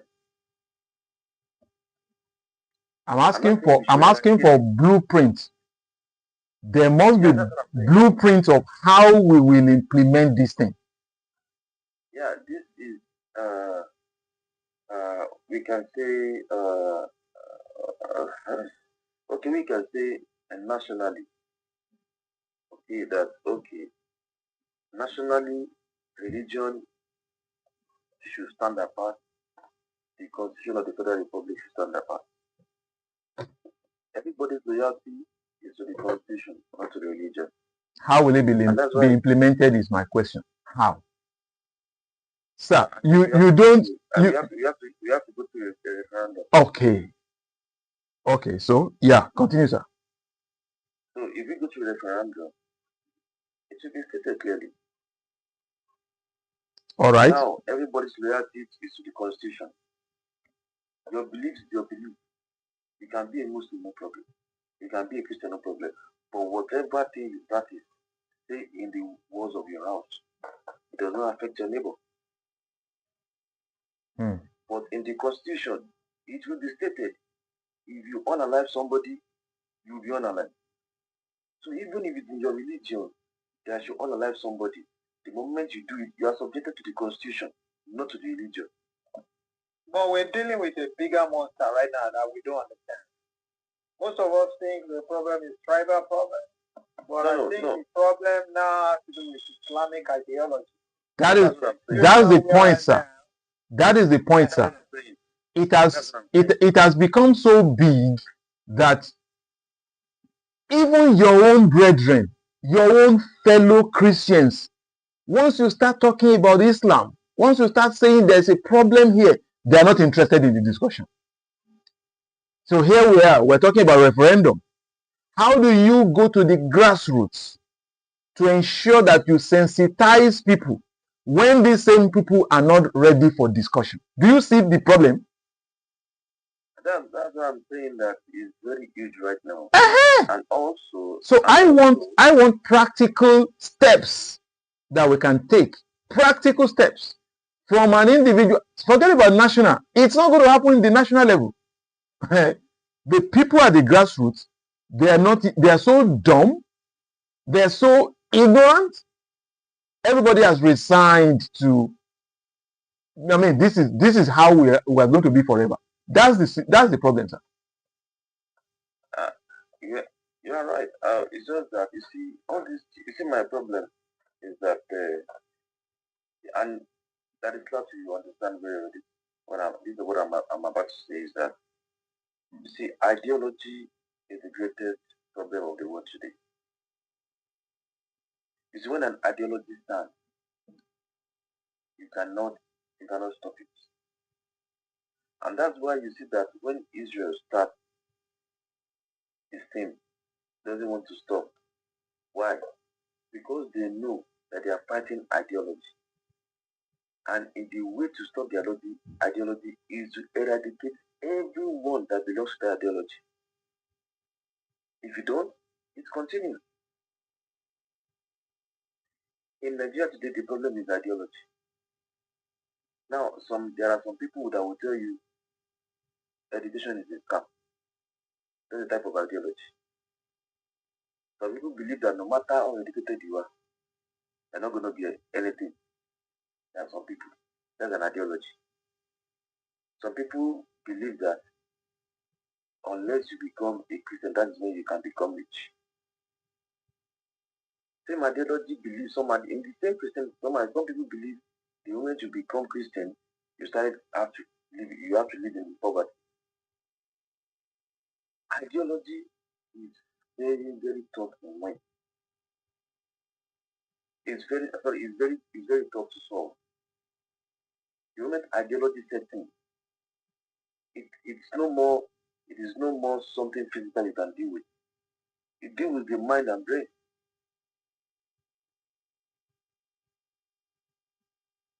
In fact, we are dealing with a lot. The slavery mentality also, we need to remove it. The self-entitlement. In fact, the whole community as a nation, I mean Nigeria, is being driven by different ideology. And how to solve it remains a mystery. I've been waiting for you to tell us, how do we solve it? How do we see, sir? The four of us that are here, I'm the only one that is located in Nigeria right now. I don't mind if you people will put heads together. We need think tanks. We need think tanks. How do we solve this problem? How do we? That is what every day, that's what I think about. How do we solve the problem? And what I'm thinking is, for this to be solved, it could be like individual to rise up against this problem, against the ideology. And how do we rise up? Unlike my children, mean, 12 years old, 14 years old, 7 years old, 6 years old. You see, from the cycle, I'm able to think then about life, about the ideology of the Islam, about the danger in that religion. So if that is my own thinking, that's my thinking. So if I'm beginning to nurture my children, I'm beginning to tell them about this idea of the Arab. I'm beginning to tell them history. So that is what they grew up to be thinking. That is what they grew up to know. Because they will the father, they will love what I told them. They will like what I'm telling them. Even when they grow up, they will never forget. Just like the Muslims, Muslims like from birth, they, they will think the ideology of Islam in their head. So what do you expect from such a child when they grow up? That ideology, but that ideology will never reach on the side. Such a child will grow up to believe what he said or what he is told by his parents is the right thing. To win, to win that ideology, to completely destroy that ideology from generation. It's gonna be hard to do that. But gradually, it has been, it's been in the sense, we've been educating ourselves about the danger in Islamic religion. And I think in the nearest decade, the, the, in the nearest decade, it will be more than now. I think I have an idea.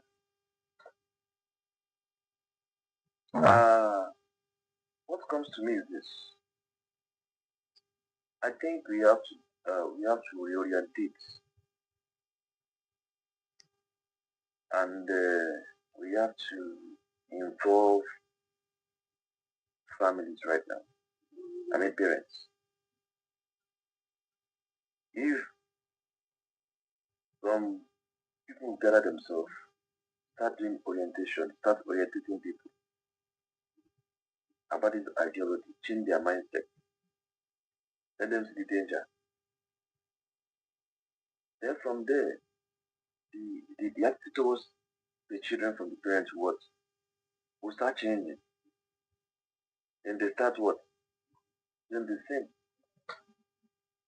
I think it should start from every home. I think it should start from every home. So a parent take care of his child, then a child that is not meant to have a mobile phone. Fine, the society is the insecurity is everywhere. Instead of getting them for an iPhone, get them a phone with 3G or 4G. Or let me say 3G at least. It's enough to communicate with parents. I'm okay here, I'm safe here, I'm here because of the insecurity in society. Not give a child iPhone and you expect him not to him or her to go away. You see parents opening Facebook for 2 year old, 3 year old, posting the life of the child as it grows up. All for what? And that's why I said the slavery mentality has to what? Has to be removed. We have to find a way to remove that slave mentality because you find out that it's only in our part of the world that we prove uh, we prove the proof of success is material things. A poor man will want to buy Escalade And the moment he bought that, the moment he acquired either to Kumba or either or by means, then everybody inside, or let me say around him, believe he is successful. And slavery will make you like your persons. Slavery will make you want to live in the way of your persons. And you see, especially in Yoruba land, now we are not training child the way Yoruba train child. Now we are training children the way the Westerners train their children. Now no more discipline in schools. You discipline a child, the teacher is jailed. Even your neighbor cannot correct your child. You do he or she does, there's problem. So I think it should start from parents being orientated. Give them seminars, give them orientation, and they pass it on. Then schools as well, our curriculum should be revisited. Churches should do their part. Elders should do their part. Now elders are no longer elders. Now elders of 54 years old is trying to get into the part of a secondary school student. So if all these key areas can be uh, can be revisited and corrected, I think we should have an idea. But I believe it should start from home. It should start from schools and churches, because I honestly don't see any morals being taught in the mosque anyway. So the Christians should encourage children in a Bible studies rather,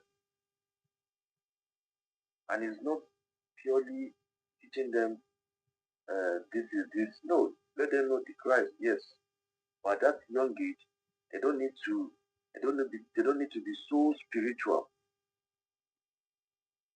I think the basics is the morals, because the morals is what that Christianity will sit on. A child that has no morals, even if he has Christ, except he has a genuine touch with Holy Spirit, that this attitude will change. When the moral, that's why you see sometimes someone that is not Christian, that is not Muslim, has a better attitude, is well cultured than Christians and Muslims. You find that the person has a good moral upbringing. Moral upbringing is the key to anything in society. Just like the foundation.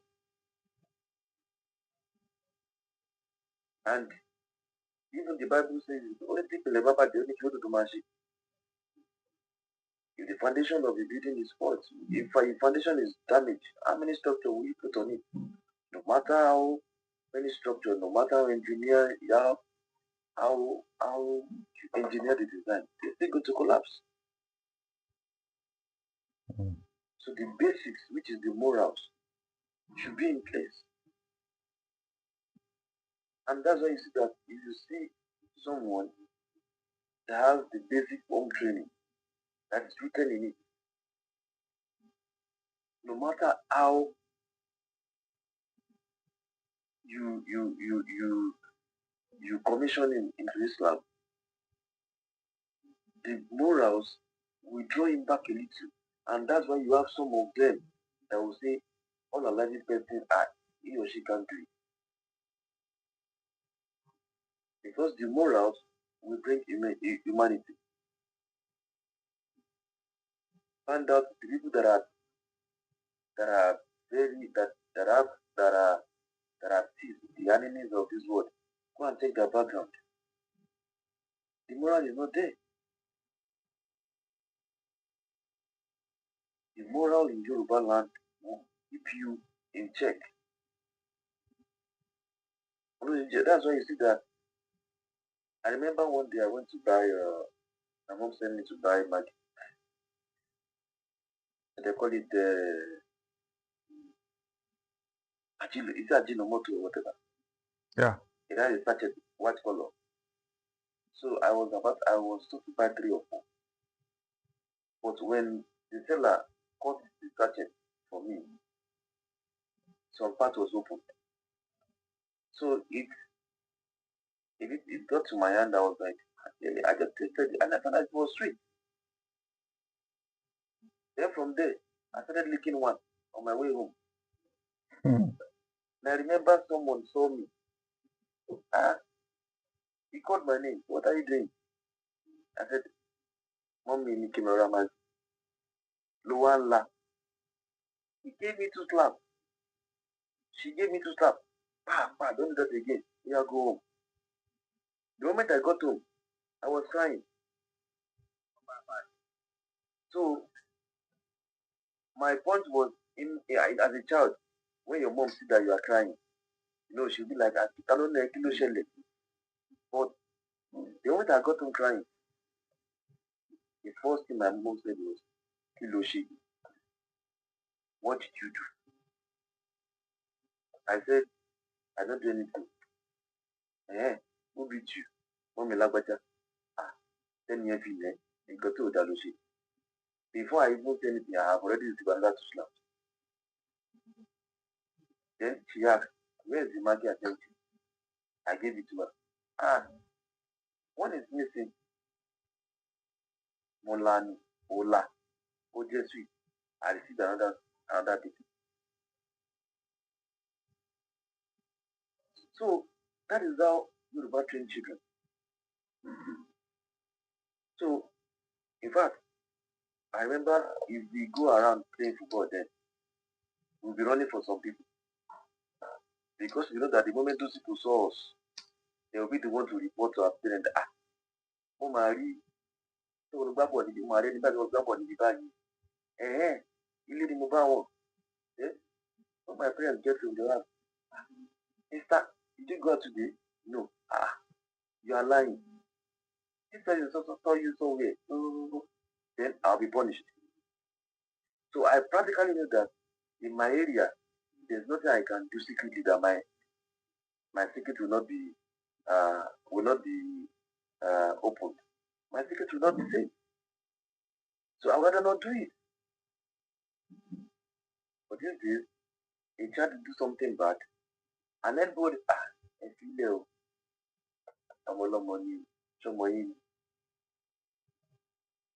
So I think we have to revisit that part. If we could be successful in that aspect, I think they should make an effort. Okay, we have a few minutes to go. This is almost, in my place, this is almost 11:30 p.m. I want us to, That's 24. yeah, 11. Actually, the part I want us to address before we go is the mentality of the Muslims, especially the Yoruba Muslims. I know they are listening to us, right? The fight between Israel and US attacking Iran right now, and automatically in their mindset is Christianity and Judaism versus Islam. So I want us to address that point before we leave. Yeah, So you can pick it up. exactly. So what perspective of world politics and security? Security, I mean, when it comes to regional stability, what most of them fail to realize is that even though countries like Saudi Arabia, Bahrain, Oman, Qatar, they are Muslim nations, right? Yes. But why is it that all of a sudden Israel and US are fighting against Iran? Why is it that those countries are not in support? Why are those countries not in support of Iran automatically? Because I've seen a lot of Muslims on around Allah Akbar, Allah Akbar. Meanwhile, they're saying Allah Akbar, US and Israel, they are pounding Iran. And in the long run, Iran at the same time attacking Bahrain, Qatar. How did we come to that? So most of them don't even understand the political landscape of that area.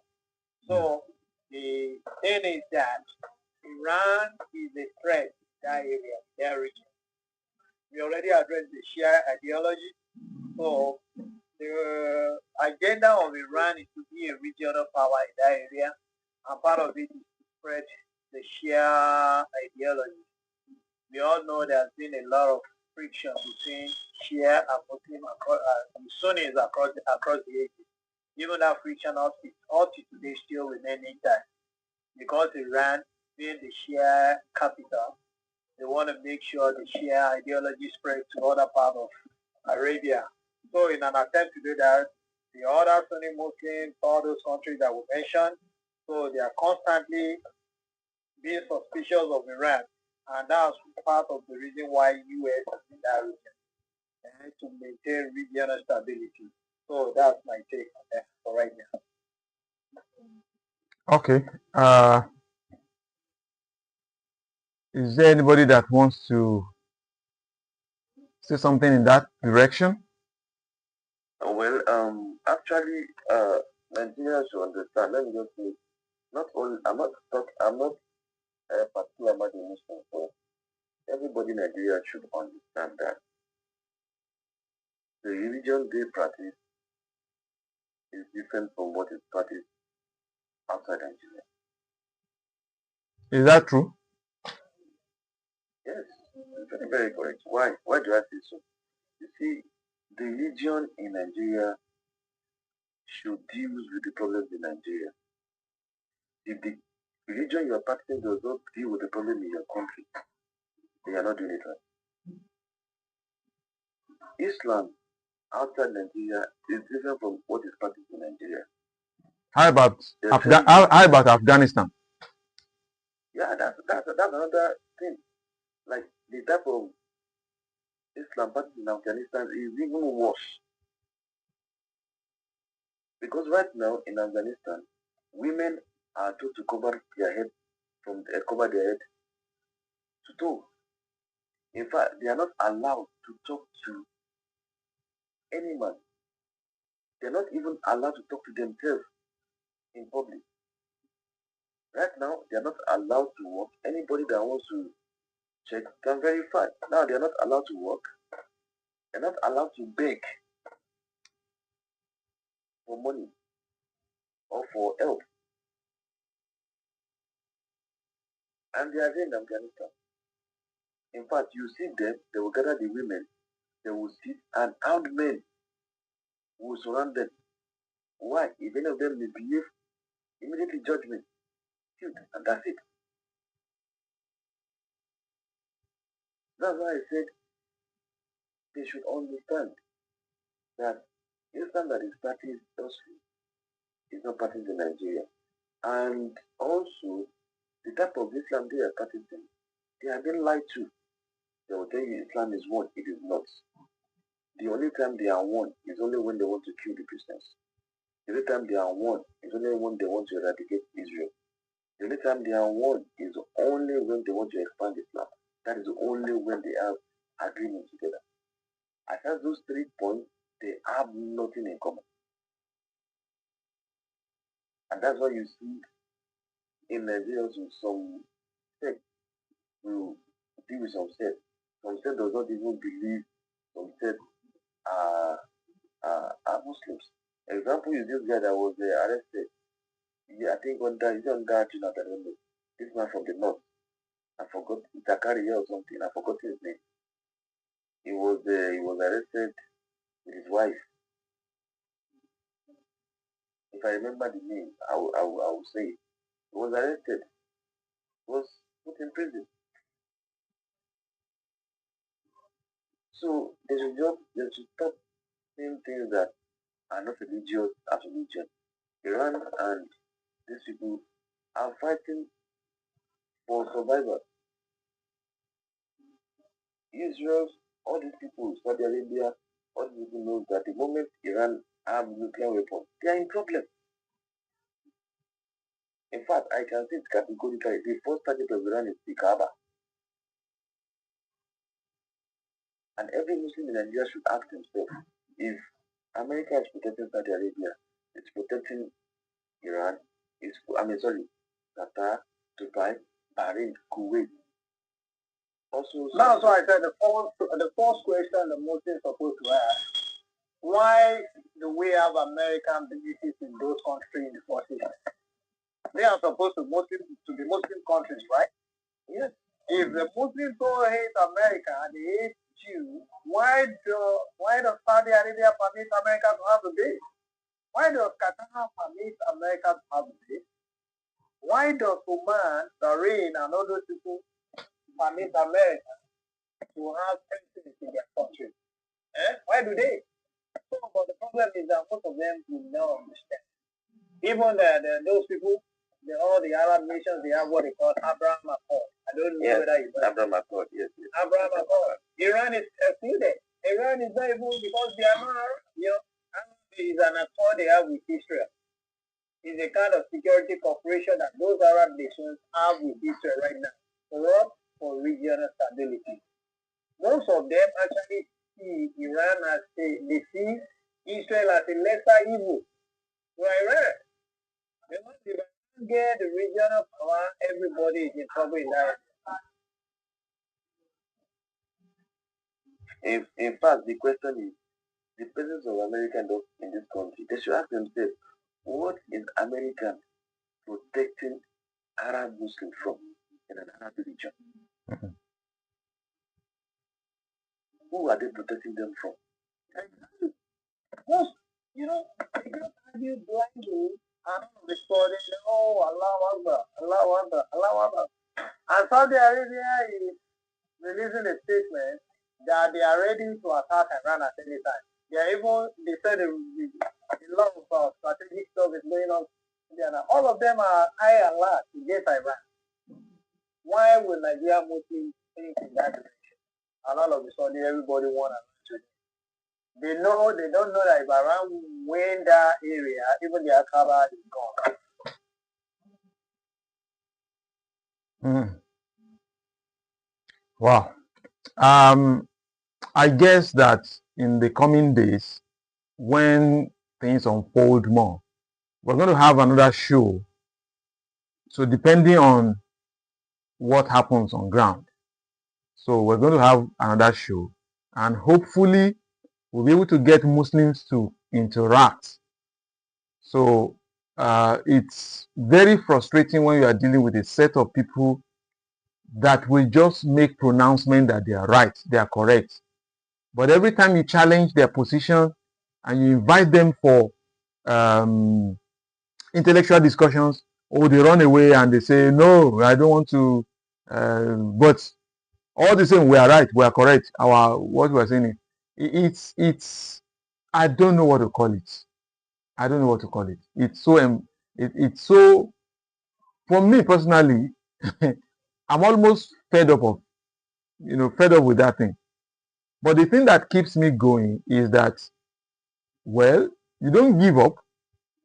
You have to be persistent. You have to be to do it consistently in order to see results. So hopefully in the next few days, as we monitor the developments in Iran, we've just said it now that they have appointed a replacement for the old man that has departed. So let's see whether that guy is not gonna buy. He's on right now. He's gone. I might be wrong. Between now and 3 months, he's gone. I believe you perfectly. I know that he won't last. He won't last. So and I know this is what I'm praying for also, that the Islamic Republic. He might be gone before the end of next week, because the Eastern, you look at the event in that area, when there is a succession, Yeah. when Israel execute or eliminate a leader and somebody take over, within few days you just find that person is gone. Exactly. Yeah. Exactly. So my prediction is that the whole regime will collapse, and then Iran will go back to pre-Islamic Revolution era, 1978 downward. Yeah, even the Pahlavi, the son of the is in the U.S. Is they forming the transition Government. arrangement. Yeah. Yes, with the U.S. So right now, and according to him, he said he want to go there, conduct election, and put the country in order. So I know there will be a plan. The plan. So the IRGC don't want to take the fact that their government is gone. They are gone. They are gone. Just like the Taliban in Afghanistan, the same trend. They kick out the legitimate government. The Taliban came, the Mujahideen. They had their indoctrination in Saudi Arabia. The Wahhabis. The Wahhabis are the part of the Mujahideen are from the Wahhabis. Then they went to Pakistan train and they took over the government in Afghanistan. And that's history up to today.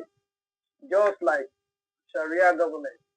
So they don't want to accept that it's wrong.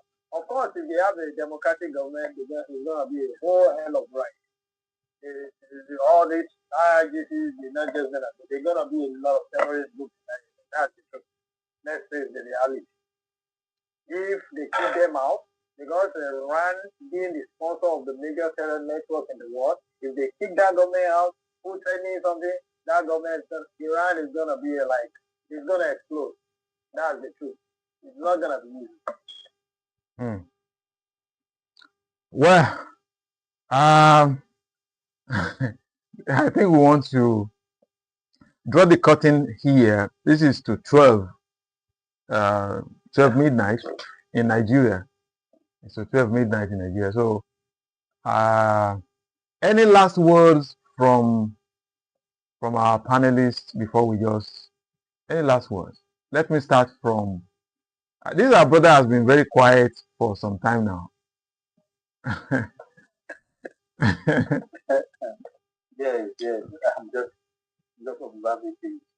So, we said I appreciate all of you guys because have some contributions to the topic on ground. We all know what is going on. Everybody should get ready. I don't mean ready to fight. Ready to, to expose the lives of the Mohammedan. So, with what you are doing, guys, all this you are doing, I believe Nigeria will be better. Not only Nigeria, the world will be better at large. So, thank you guys for the meeting. Thank you guys for the law. I appreciate you guys. Thank you so much. God bless you all. Amen. You're welcome. Before I move on to the next person, I think somebody said yesterday that there was a brother who was saying that that America wanted to go and steal the resources of Iran, and we said the person should come here. Did we get in touch with him, and what was the response? Yeah, actually, he was my friend. Okay. You know what? When I told him, he said no. He said I should go and follow my daddy. It means my daddy means Trump and Netanyahu. Oh. Even a lot of, Femi Fanikayode, if you will expect somebody like him to know better. Unfortunately, they are the government, but they don't understand the world politics. Even a lot of people will be questioning, apart from Iranian aggression, the reason why American is always constantly in the Middle East, what are they looking for? Then another thing that we fail to discuss, we don't want to go into that, is the Strait of Hormuz. The Strait of Hormuz is a geographic choke point.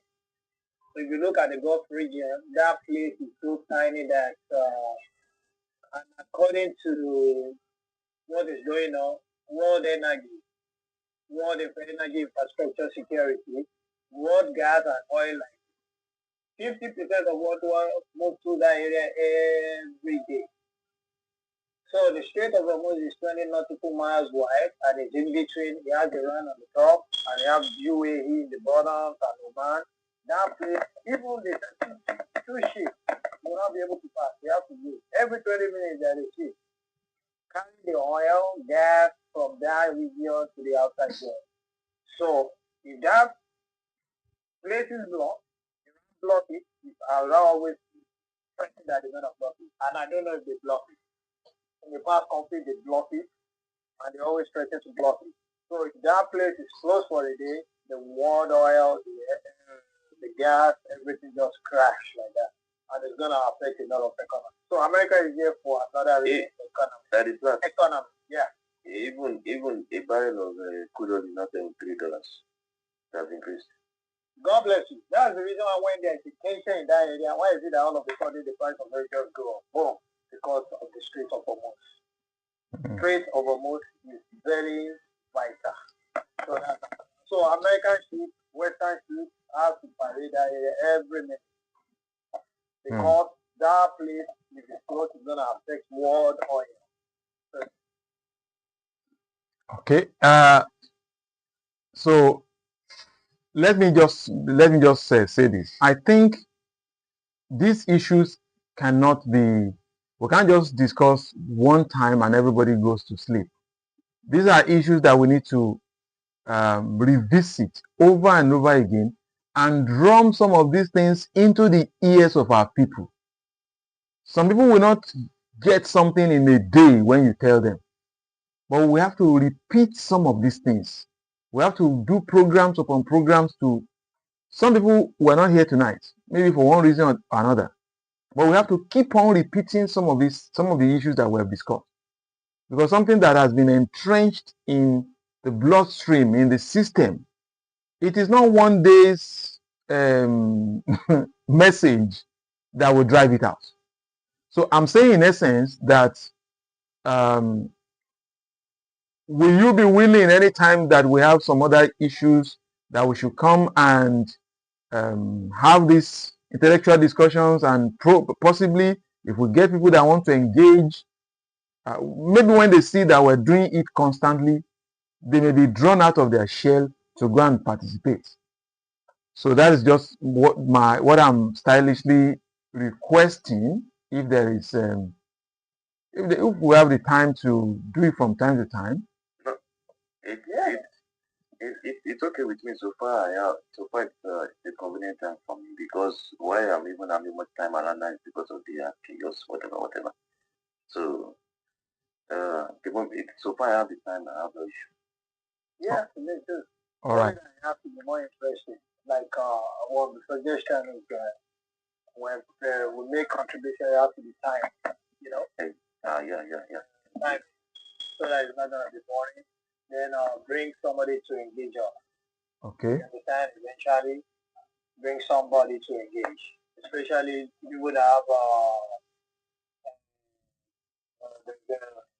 the view that does not align with what we discuss. Yeah. Make it more. Yeah. So that's okay. Thank you very much. I will see how to improve on this in subsequent discussions. So thank you for coming. It's been a wonderful time. We've spent over 3 hours now. We've spent over 3 hours. So I want to appreciate Brother Damak, Brother Slat, and our brother Slat Smack, or Smart.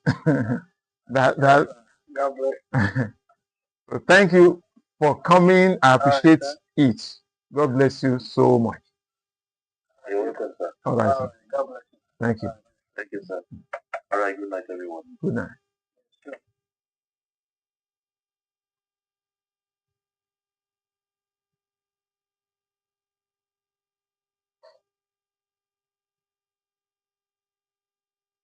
Okay, so ladies and gentlemen, that's it for today's live stream.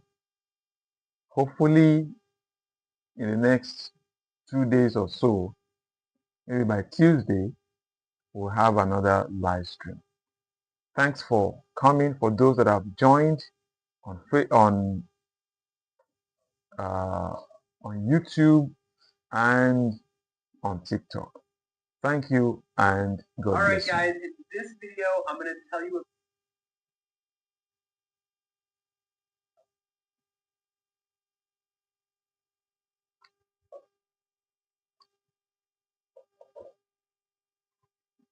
Mhm.